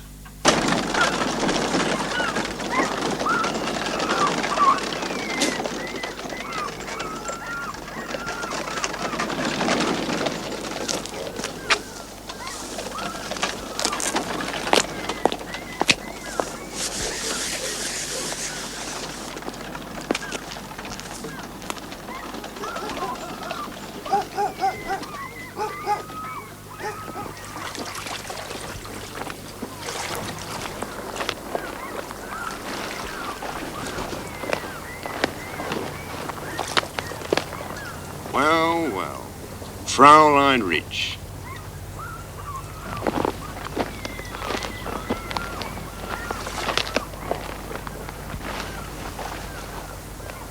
Is this where you came with Eric?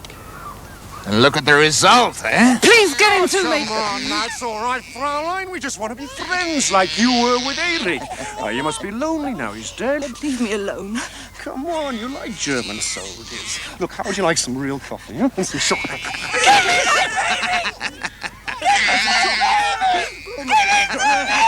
He's just going to look after him while you and I go for a little walk. Give him something! Give me my baby! Give it to me! No! Give me my baby! Betty! Sorry I'm late, but I hope you haven't been waiting too long. Who is this fool? Ah, I see you've been playing with little Ellie. A splendid fellow, isn't he? Now listen, whoever you are. Peter Porteous, how do you do? It's very good of you to keep Betty company. We'd arranged to meet here, but I got held up. Civilians are not allowed in these woods. It's a restricted area. I'm sorry. I didn't know. I'm terribly sorry. Well, now you do. So you can go. Certainly. Well, come along, Betty. It seems we've got to go somewhere else. Not you. Him. He can look after the baby. Yes. I say, these chaps haven't been bothering you, have they? Now look. I told you to go. Because I was dining with Major Richter just the other night, and he's dead set against that sort of thing. He said he'd make an example of the next man who's reported to him. They've done me no harm. Good. Shall we go?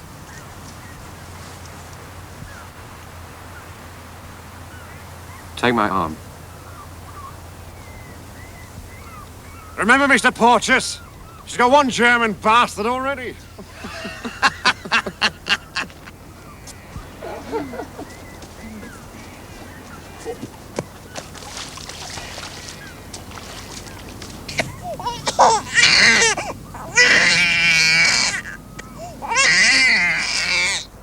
Chap can't even take a quiet stroll these days.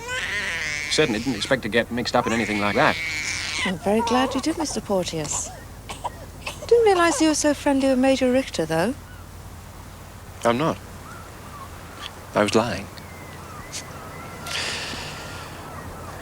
I think I'd better see you home, though. Just in case. Well, perhaps that's what'll happen in the end, anyway. I'll become a whore for the Germans. You know, as art's tea goes, this is quite good. What is it? Blackberry leaves. Not bad at all. At least I'd be able to get things. Real tea, extra food. Were you a whore with Eric? No. At least... At least what? well, at the time I didn't think so. Sound as though you do now. The few letters I had from him were very affectionate. But then they stopped long before he was killed. And he didn't tell his family about me, much less that I was expecting his baby. Well, of course, I only saw him once. That was a year ago. I can hardly recall what he looked like. Have you got a photograph? Yes. Well, may I see it?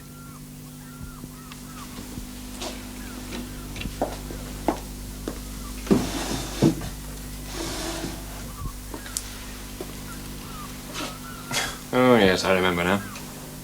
I thought he looked like quite a decent sort of fellow at the time. But you keep this in a drawer, not where you can see it. I don't know that I want to see it. All over and best forgotten. Is that how you feel? I don't know how I feel. When he was with me, I believed all the things he said to me. Now I don't know if it was true or just what any man might say at the time. Oh, I see. Perhaps none of it was true. Perhaps there never was anything I could believe in. Well, of course, you never will know. I mean, not in that sense. That's the trouble, Mr. Porteous. Well, it's quite true. He might have gone to bed with you and then thought, oh, God, what a mess. Best out of that.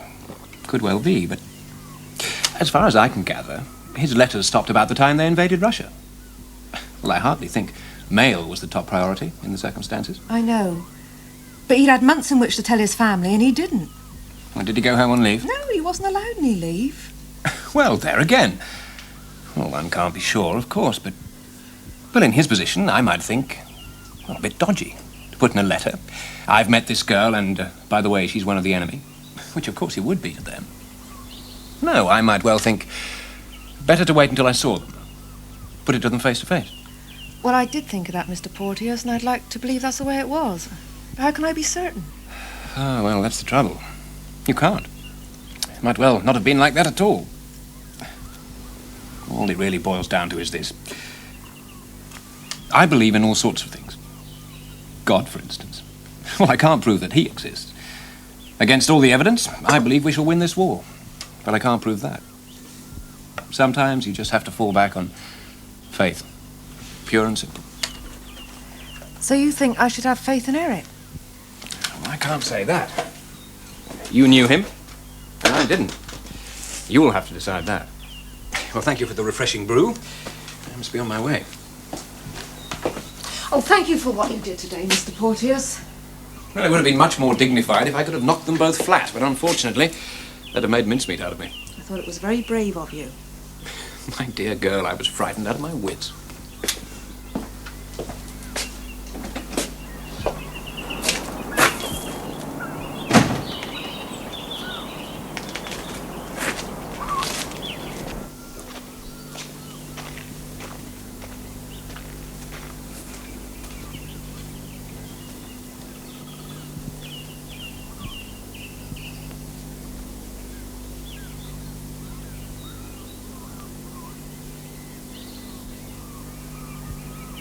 That's right, a little boy, yes. Yes, both parents are in excellent health. Excuse me, Doctor. I know you're busy, but I must excuse me. speak to you. It's urgent. Can you hang on just 1 minute, please, Mrs. Brewer? Yes, Betty, what is it? I've changed my mind. I don't want my baby adopted. I'm going to keep him. Are you going to change your mind again? No, I won't, Doctor. Good. Mrs. Brewer, it seems as though I may have been wasting your time. I do apologize. May I call you back? Yes, very soon. Well, I'm sorry about that, Doctor, but I've decided. He's my baby, his father's son. I'm not going to give him up. Well done, Betty. Close the door on your way out. Yes, Doctor.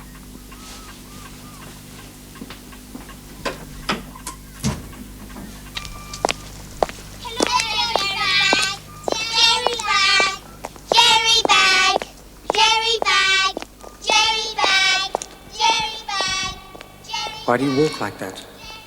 You should be proud. Stand up straight.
It was on the wireless.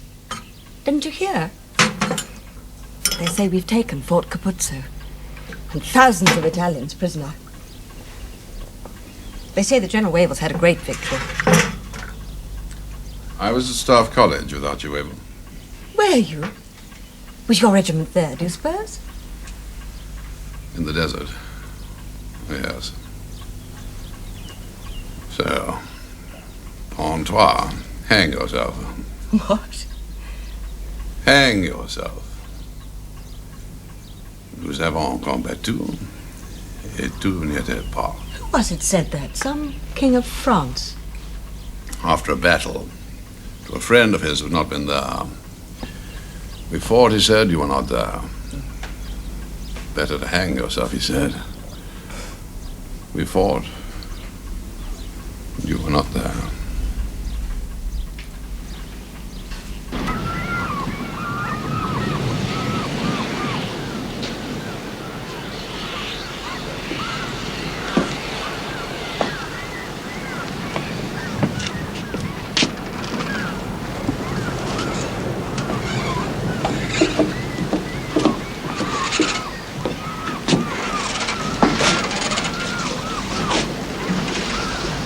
Herr Kommandant, good morning. Good morning, Herr General. May I present my Friedel, the Feldkommandant? Herr Major. General. Hauptmann Reinecke of the Waffen-SS. Good morning. The Herr General will be pleased to inspect the Guard of Honor.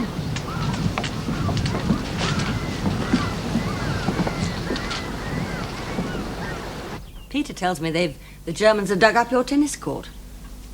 For a Garnside, yes. Do you think, George, you should go on living alone? Or at all. What? Just a little joke.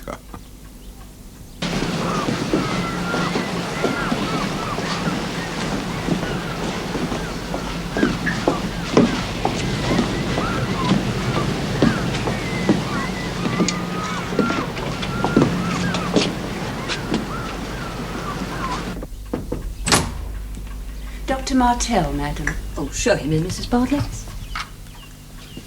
Sorry. Thank you, Mrs. Bartlett. Thank you. Hello, Philip. Hello, afternoon, General. Hello, Martell. Do you know there's a damn great gun on my tennis court? Oh, is there, Badan? I just heard from Clive. They've hacked down all my rhododendrons. Yes, of course. Just heard from my son, General. He's a prisoner, remember? Off Lag 9A, Spangenberg. Sorry about your rhododendrons. Can't read it, can you, Helen? Yes.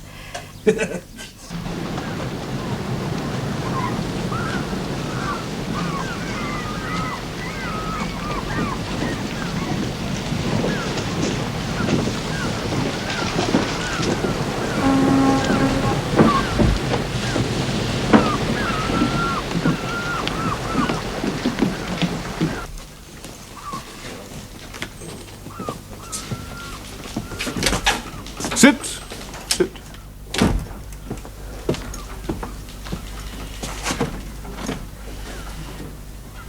We've met before.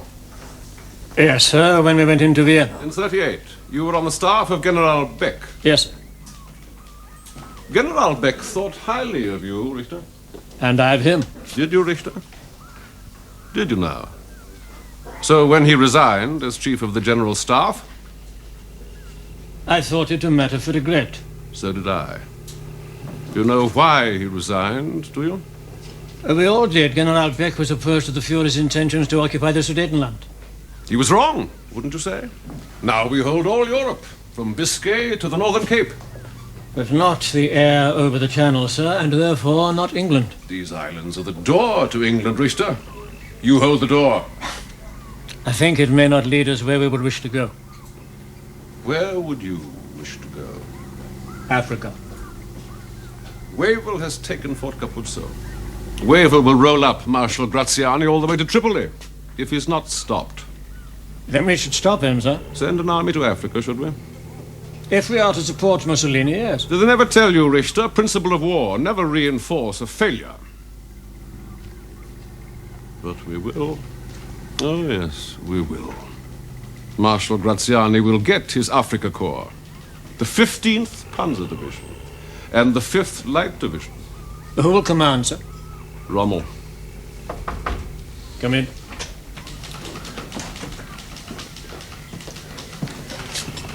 All right, thank you, Lieutenant.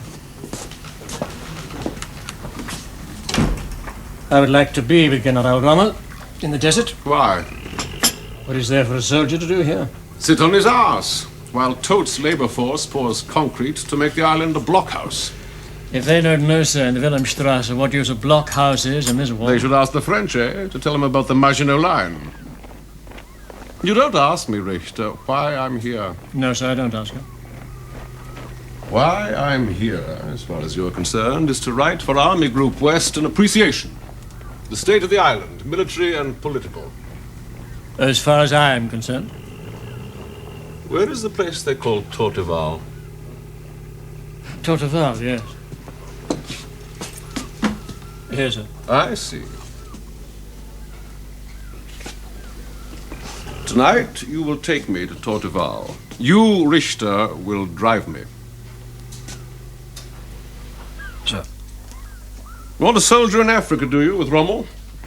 Damned hot in Africa. May I ask, sir, why you have spoken to me as you have? About General Beck? The aggressive expansion of the Reich, he said, will in the end destroy us. In the end, destroy us. Not true, is it, sir? So far? How far? From Biscay to the North Cape, from Brest-Litovsk to this island. Which is the door to England, eh? How many divisions would you say has Stalin?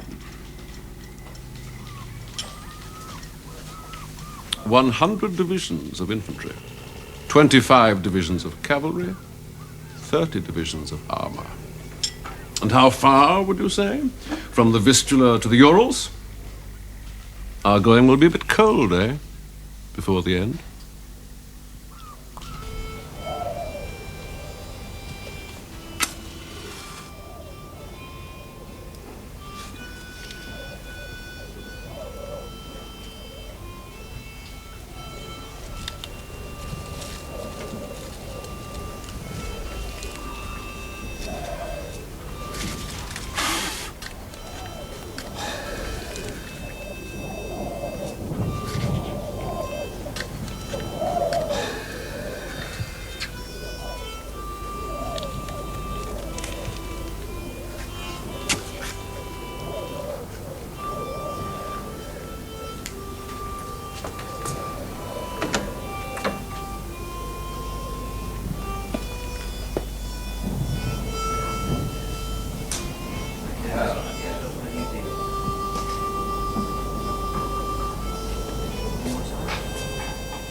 As a general, he would have been recalled, wouldn't he, when war broke out? You'd have thought so, yes. Well, Peter said he surely would have been recalled to the active list, is it? Unless... Peter's ma said he oughtn't to stay where he is any longer, over at Torteval. Oh, that awful old house, Yeah. no. When did his wife leave him? Oh, I don't know. Certainly before he came over here, anyway. He's not a member, is he, of the club? No, nor am I. Well, most of them are, those that were generals or had been in India or somewhere. Well, what Peter said was, I wouldn't have him. He'd been blackballed. Probably because when he came over from Aldershot or wherever, he had such a lousy tailor. Because of his wife. What? Oh, well, he doesn't care anymore, does he? How he lived. Never met his wife. But you do know, though, Daddy, don't you, who she is? Of course I do. Well, was it because he wasn't called back to the army because of her? I mean, you know what she was. What it said in Picture Post about her and the Nazis and how she'd go to Berchtesgaden and sing for Hitler. Oh, that.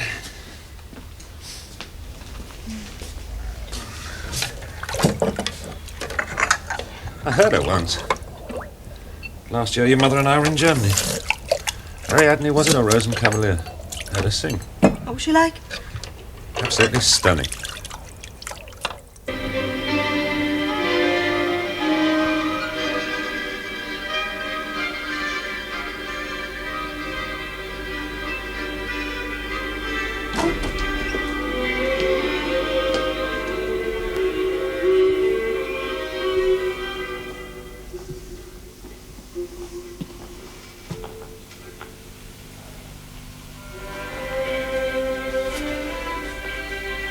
What you are thinking, Reinecker, is why must Friedel always play that damn tune? Well, if that sort of cafe music pleases you. Where is everyone? Major Richter is with the General.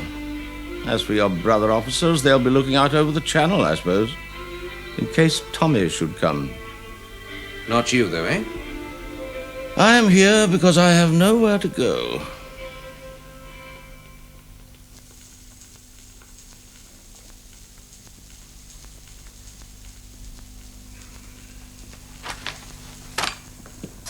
Washed up on a cold beach, while the tide of war ebbs away. I think you're drunk, sir. If I were, would you report back to your Brigadeführer? Meyer Friedel, who is to some extent drunk, is a danger to the security of the Reich.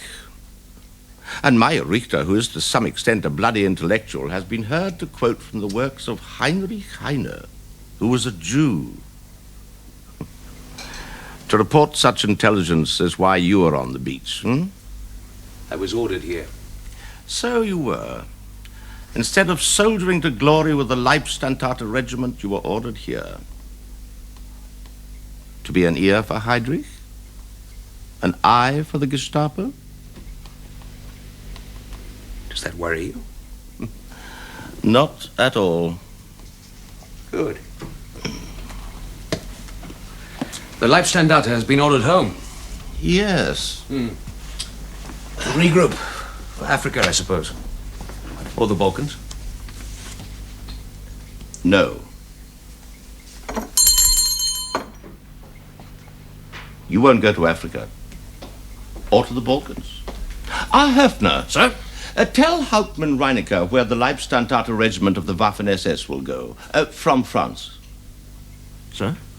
No, Hauptmann Reinecker is with us from the Leibstandarte.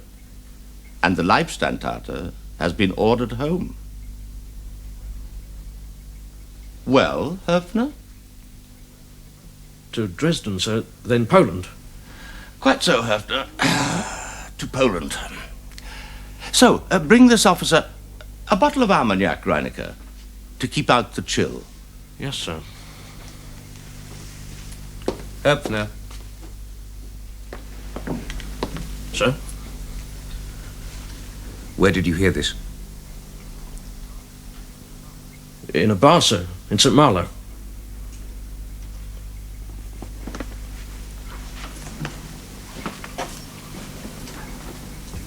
Tell that to your Brigadeführer. Oh, yes, sir, I won't. Intelligence is more often to be got from corporals, wouldn't you say, than from generals? His regiment was the 3rd Hussars. Served in Arabia with Allenby. After the armistice in the Anglo-American campaign in Russia, he fought with the White Army against the Bolsheviks. In London in 1933, he joined the Anglo-German Fellowship. And in 1936, in Berlin, he married... I know Richter, whom he married.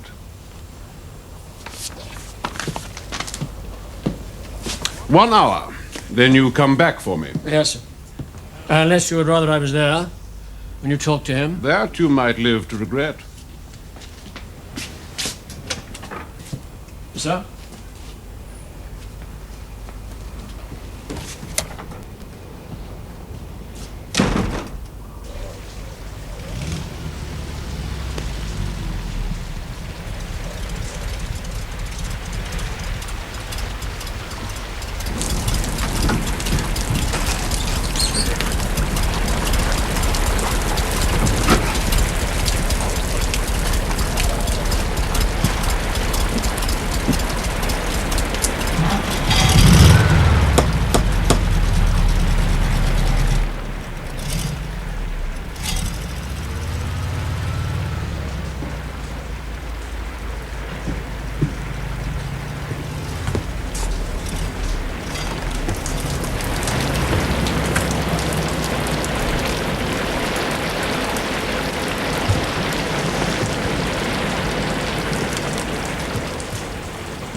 Good evening, General.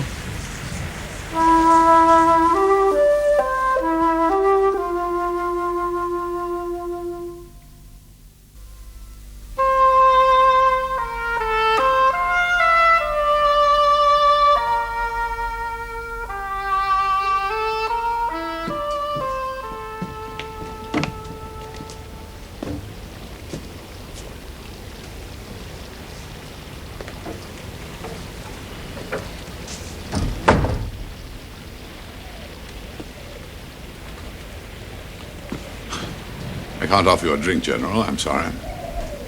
How are you? As you see. Sorry for you.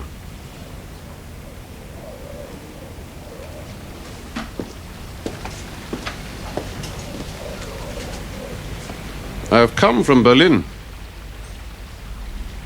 How is Hannah?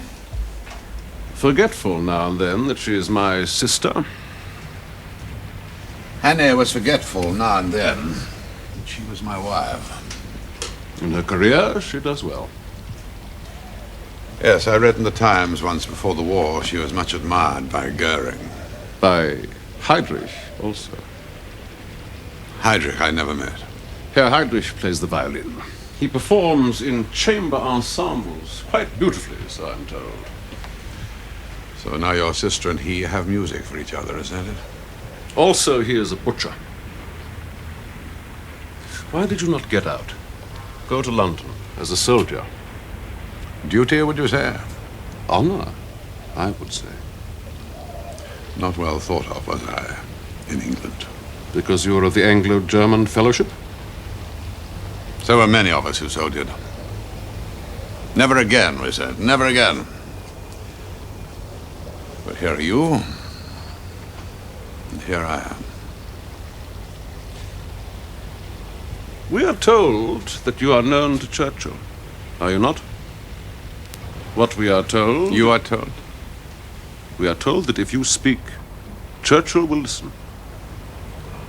Why, General, should Churchill listen to me? You had command of an army corps? Years ago.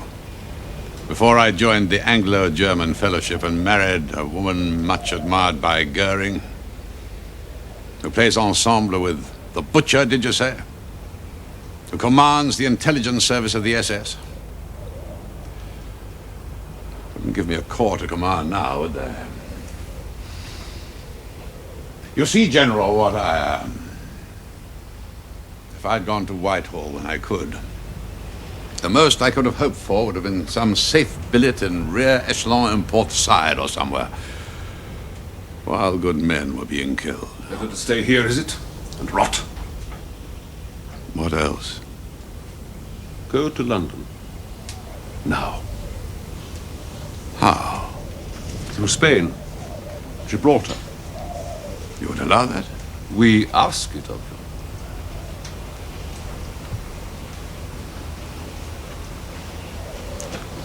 you. Who? Those who know that our country will be destroyed if Hitler is not brought down.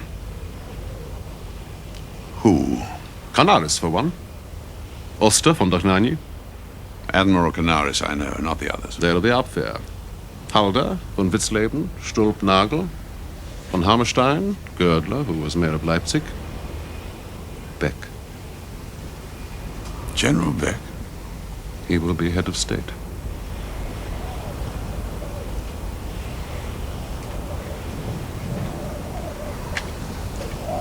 Coup d'etat, is it? Yes. Some would say treason when your country is at war.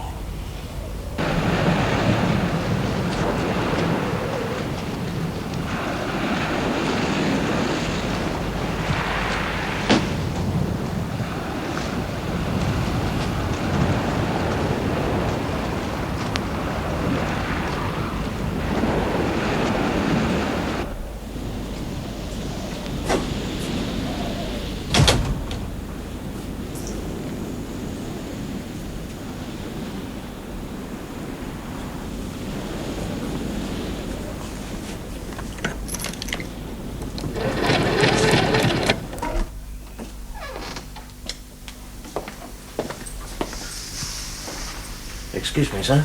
Telephone call for you. Who is it? Didn't say, sir. Didn't say, Hopner. A gentleman said he'd met you in Paris, sir. The Hotel Lutetia, he said. If I were you, and where I'd met him had been the Hotel Lutetia in Paris, I'd talk to him, if I were you.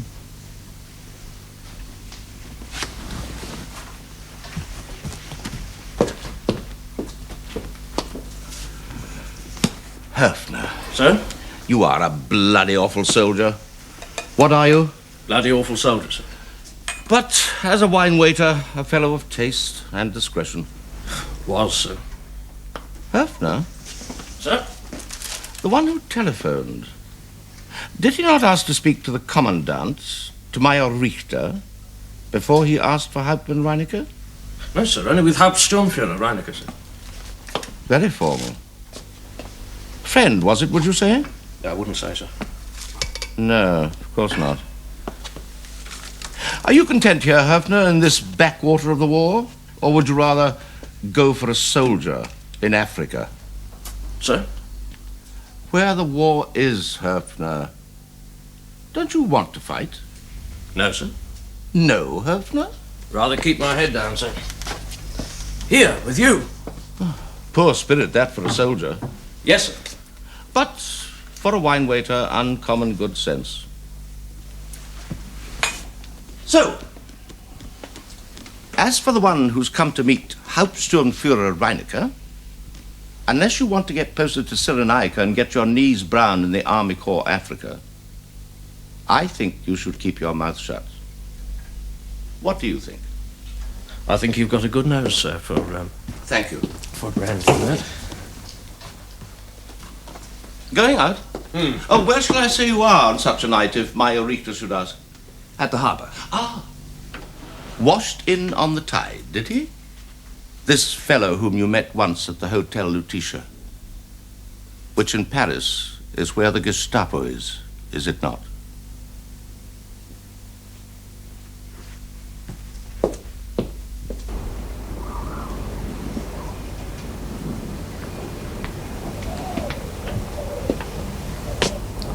They'd hang you for what you do.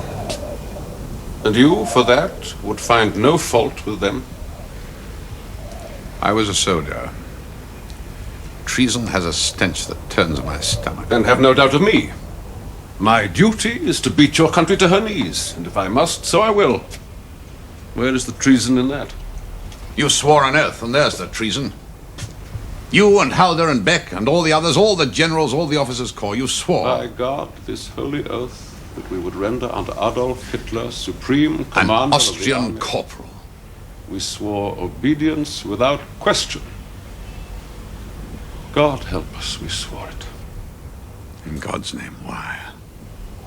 He was the destiny of Germany. For good or for evil. You know, don't you now? We would have taken him in 38 before the march on Prague, if we could have been sure that the British and French would stand beside the Czechs. The plan was already made. From Thuringia, the Panzer Division Wuppertal would have disarmed the Leibstandarte Regiment in Munich. Hitler, Goering, and Himmler would all have been put on trial, and that would have been an end of them. Only it was Chamberlain who came to Munich, not the Panzers. Well, what now? Russia. Kill him, then. Or is it not an affair for generals to kill in cold blood?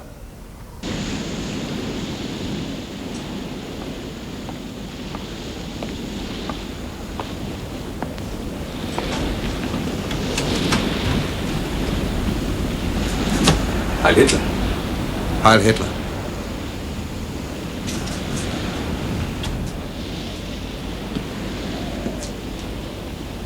Reinecke, sir. You know who I am? Yes, sir. They tell me I can trust you. Is that so? Yes. General Major von Wittker is here on the island. Yes, sir. Why? Well, I had supposed some matter of routine and inspection. What, of cooks and clerks and orderlies? General Major von Wittker is the soldiers' soldier. And the frontline soldiers are all gone. One does not ask a general, sir, Why he does this or that. No, sir. Yes, sir. Oh, yes.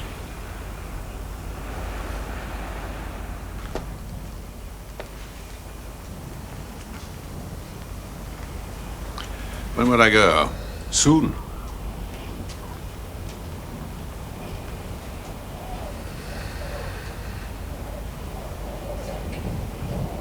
Will you go?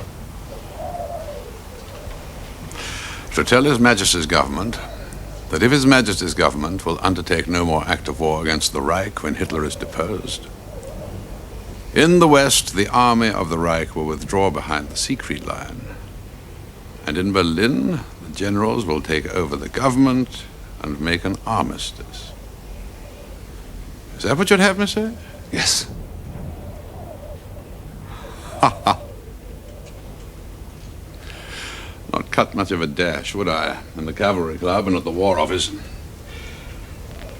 No, General. Better get some good Bavarian Catholic to go to the Vatican and talk to the Pope for you. We did. And the Gestapo came, and our good Catholic was almost caught. Through Lisbon, through Stockholm, all that is too dangerous now. Then I should leave quite soon.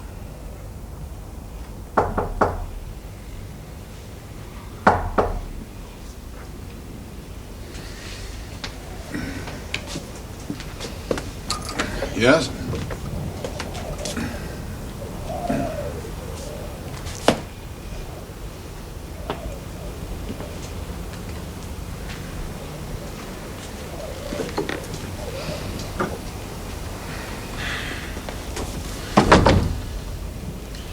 You wouldn't have seen the way you came.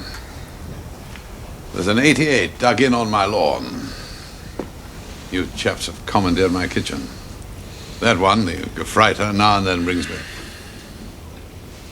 Small kindnesses, that is all. One soldier for another. Not good. It's quite dreadful. Made of acorns. But he saw me. With you. What if he did? General of the Wehrmacht? Next to God Almighty. Not to the Gestapo. We don't have any on the island. Coffee. Not much food left either. Nor the Gestapo yet. Do we? And what if we did? You and I are kin, are we not? I trust so. Yes. So you do.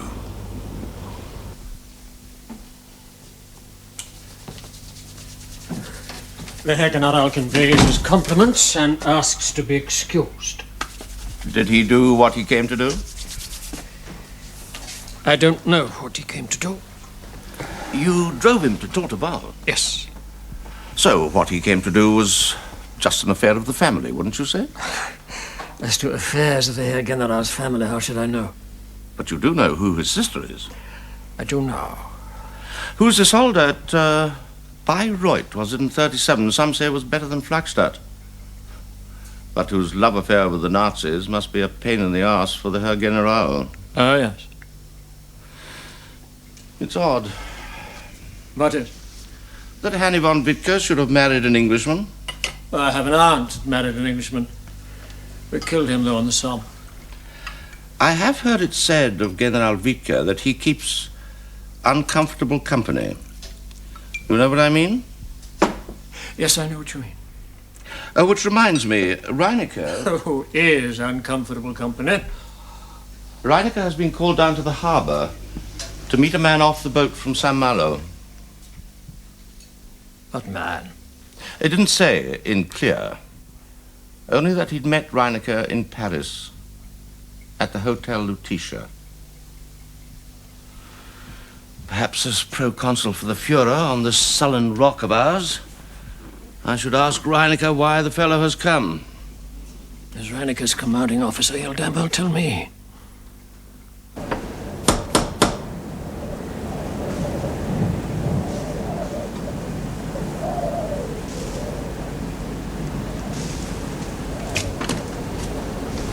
Herr Hauptmann.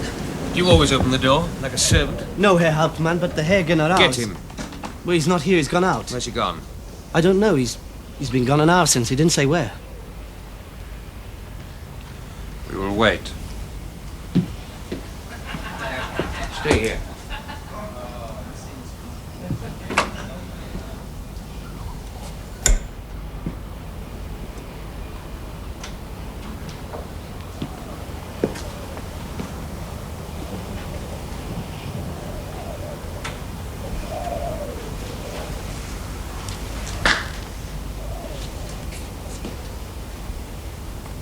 We'll wait.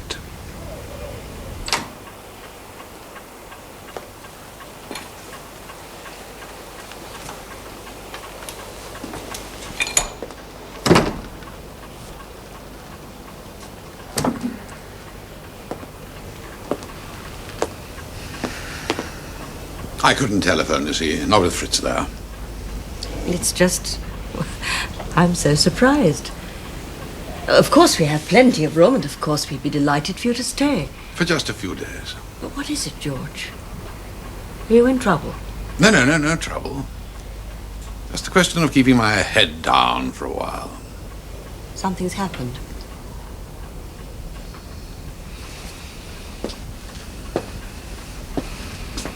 I'm to go. Go? Off the island. Well, leave Guernsey? How? With the Germans? Oh, George. I was always afraid for you that you'd be interned because of what you were. They'd take you. Oh, no. No, not like that. Not taken. Sent for. What are you involved in? Only you I give a damn to know. To know Only you what? I trust. I've not gone over. To the other side. But you wouldn't elaborate.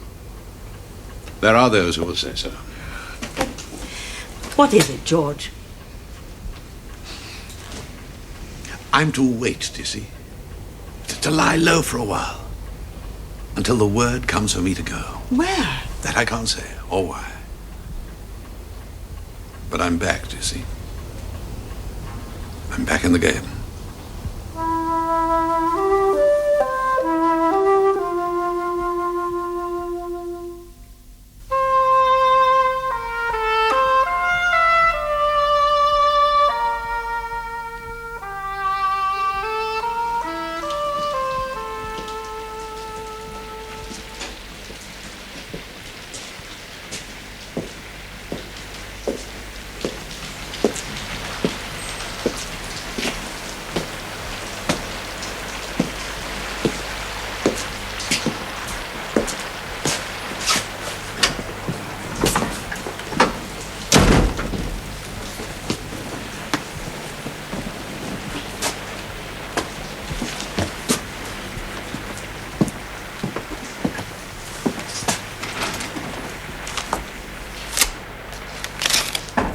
Come in.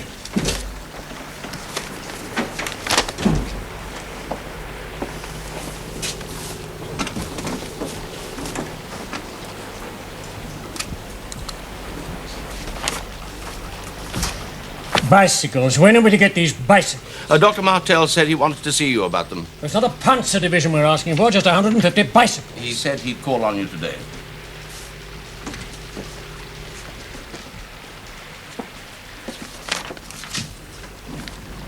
Reineke, do I keep such a poor mess that the fellow you met last night off a boat from Saint-Malo would rather sleep in some bordello, was it, than under my roof?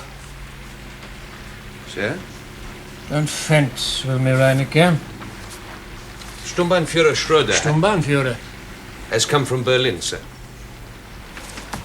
And does a high-ranking officer of the Waffen-SS feel absolved from the normal courtesies? He is not of the SS, MIO. Then what is an officer of the Gestapo doing on my island? I do not have leave to say. If I were ordered... You are ordered. Then all I am permitted to say... Permitted? Able to say, MIO, is that he went to Torteval.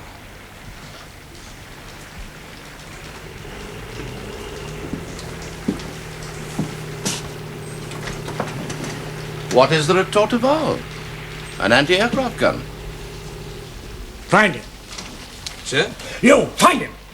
And when you do... Tell him the Commandant presents his compliments and would wish the courtesy of receiving his own. In person.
The Commandant wants to see you.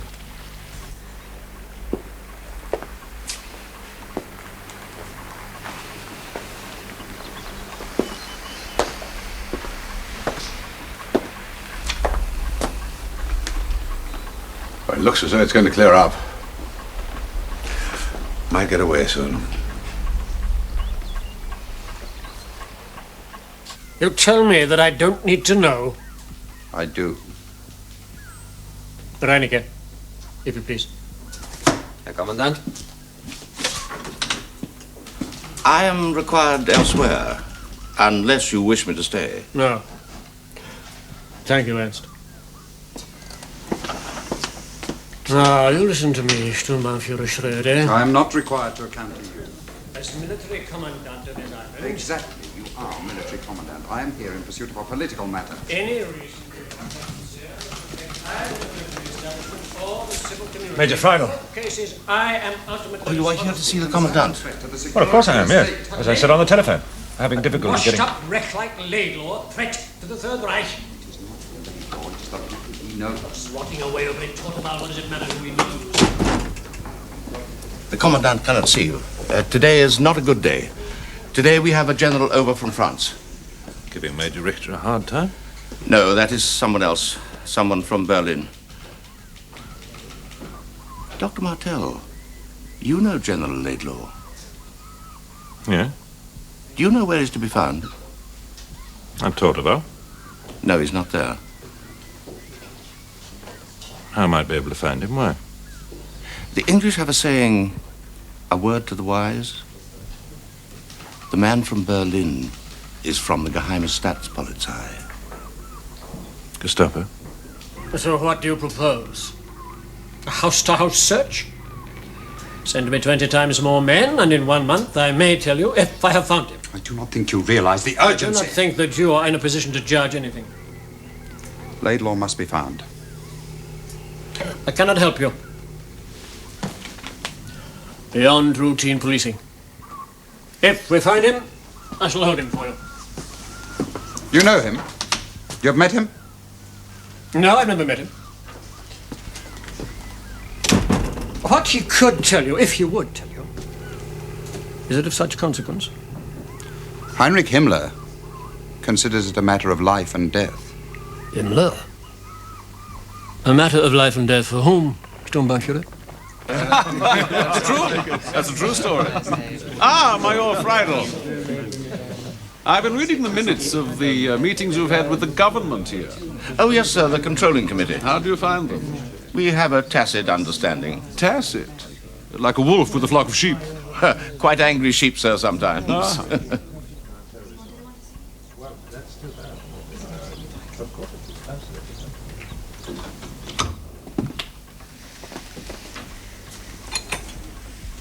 Good morning, Martel. He wants a word with you, George.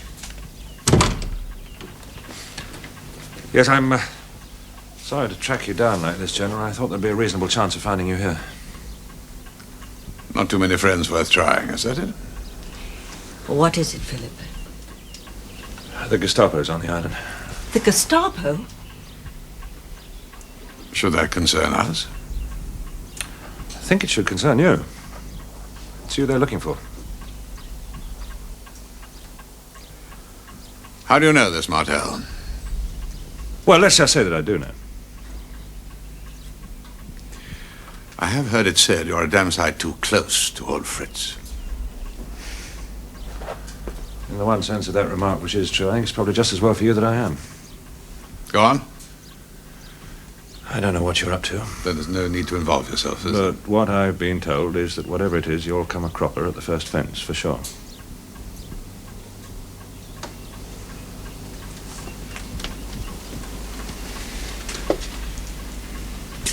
What I might do justifies the risk. Well, what I've been told is that you'll put your own head into the noose. And others besides. That's what I came to say. That's what you were told to say.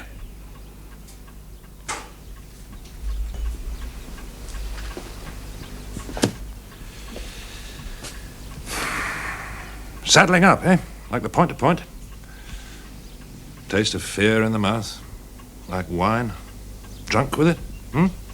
Then hell for leather. And wallop at that first fence and the whole bloody lot turns sour. And if you think, like those who do, that I'm too damn close to the Germans to be trusted, just remember that I have a son in an Auflag in Spankenberg, a prisoner of the Germans' war.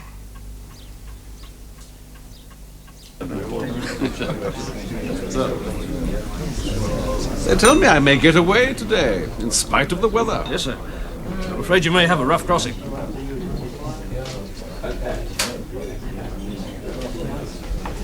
Friedel. Sir? Who is that? He's a policeman, sir. From Berlin, he says. From Heydrich. Ah. Well, I expect he would like to meet me. Eh, Friedel? Sir?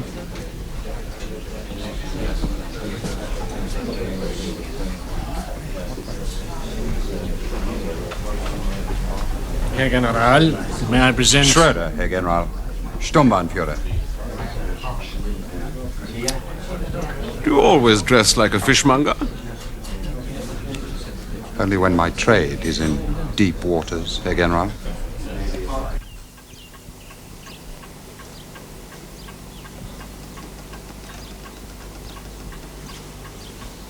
There's no point.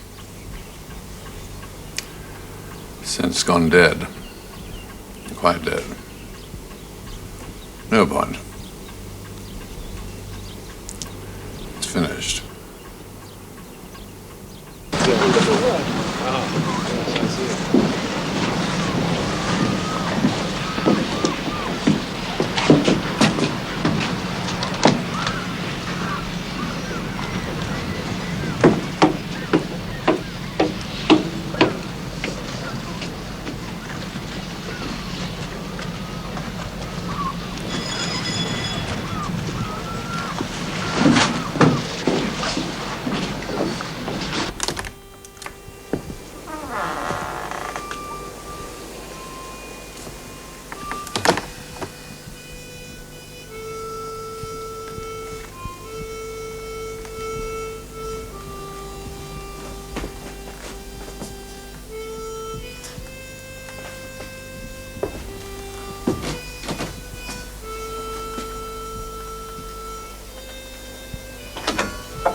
Must you always play that damn tune?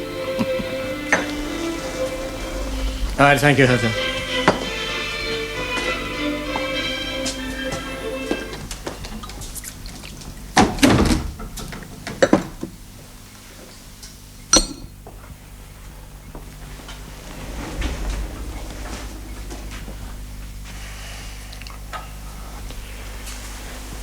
The reason why General Major von Wittke went to Torteval